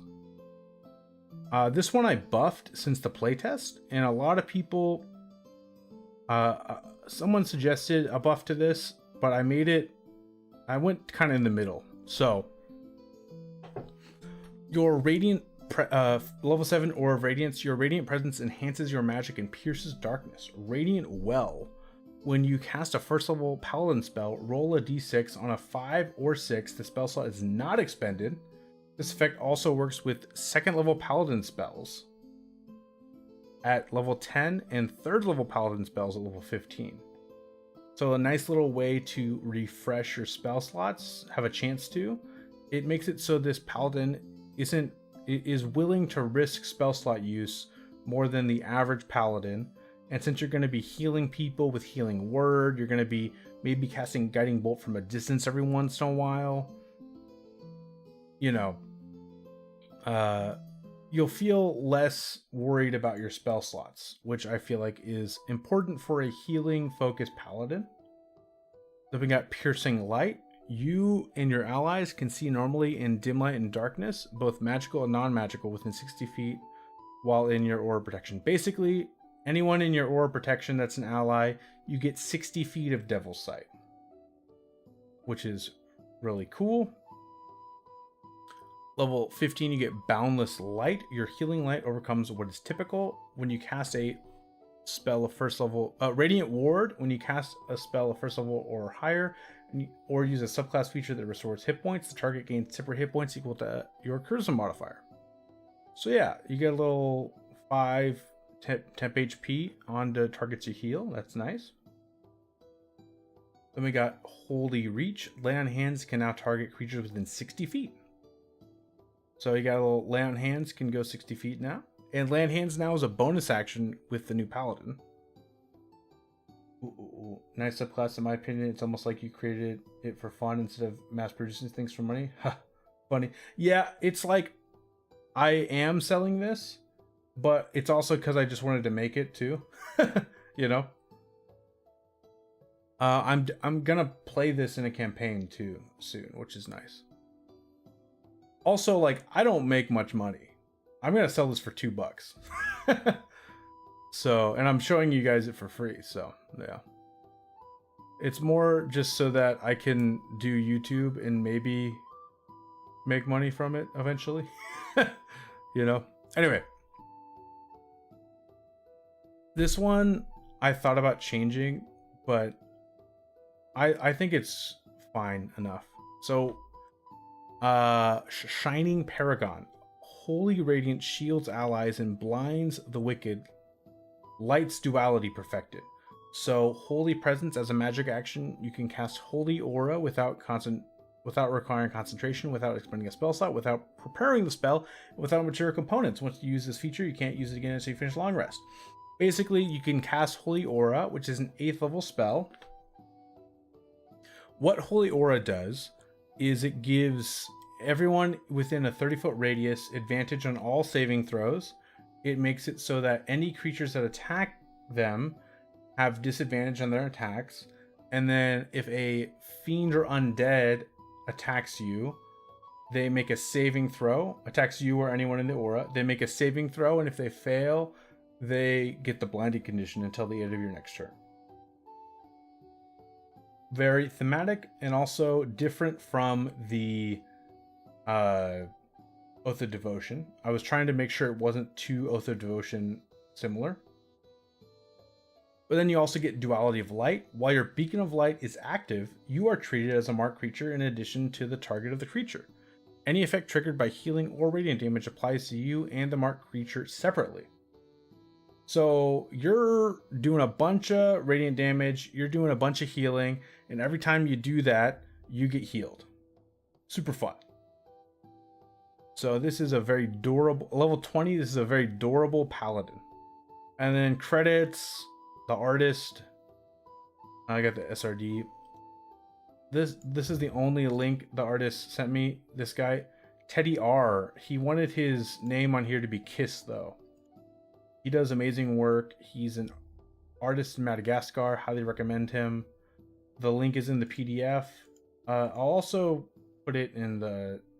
I'm going to make a whole video going over this subclass and a whole paladin themed video. I'm going to record that this weekend. But yeah. Isn't that art so fucking cool? Oh my gosh. He did such a good job. Look at that shit. Oh my god. So yeah. Yeah, so thank you guys for watching. I had a ton of fun streaming. This ended up being a 4-hour stream, which is crazy. I didn't expect that to happen. Yeah. I'm probably going to record a YouTube video, and I also might play some Elden Ring Night Rain. Hot swapping between 2 streams right now because I found a really small unmonetized streamer, and it is my goal to give him $5. That's awesome. That's what's up. Oh man. Ugh.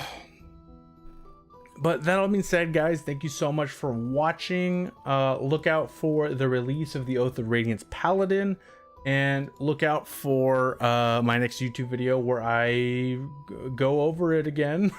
But mostly I'm going to be just talking about what I think about Paladins with the new 2024 rules. Yeah, thank you so much, Derp Lord Memeing Star. I appreciate you being in the stream, and I do streams at least once a month, usually when UAs release. I might do a random gaming stream here and there. Sometimes I stream Baldur's Gate 3. Lately it's been Elden Ring Night Rain. But thank you guys so much for watching, and you guys have a great rest of your day. Peace out.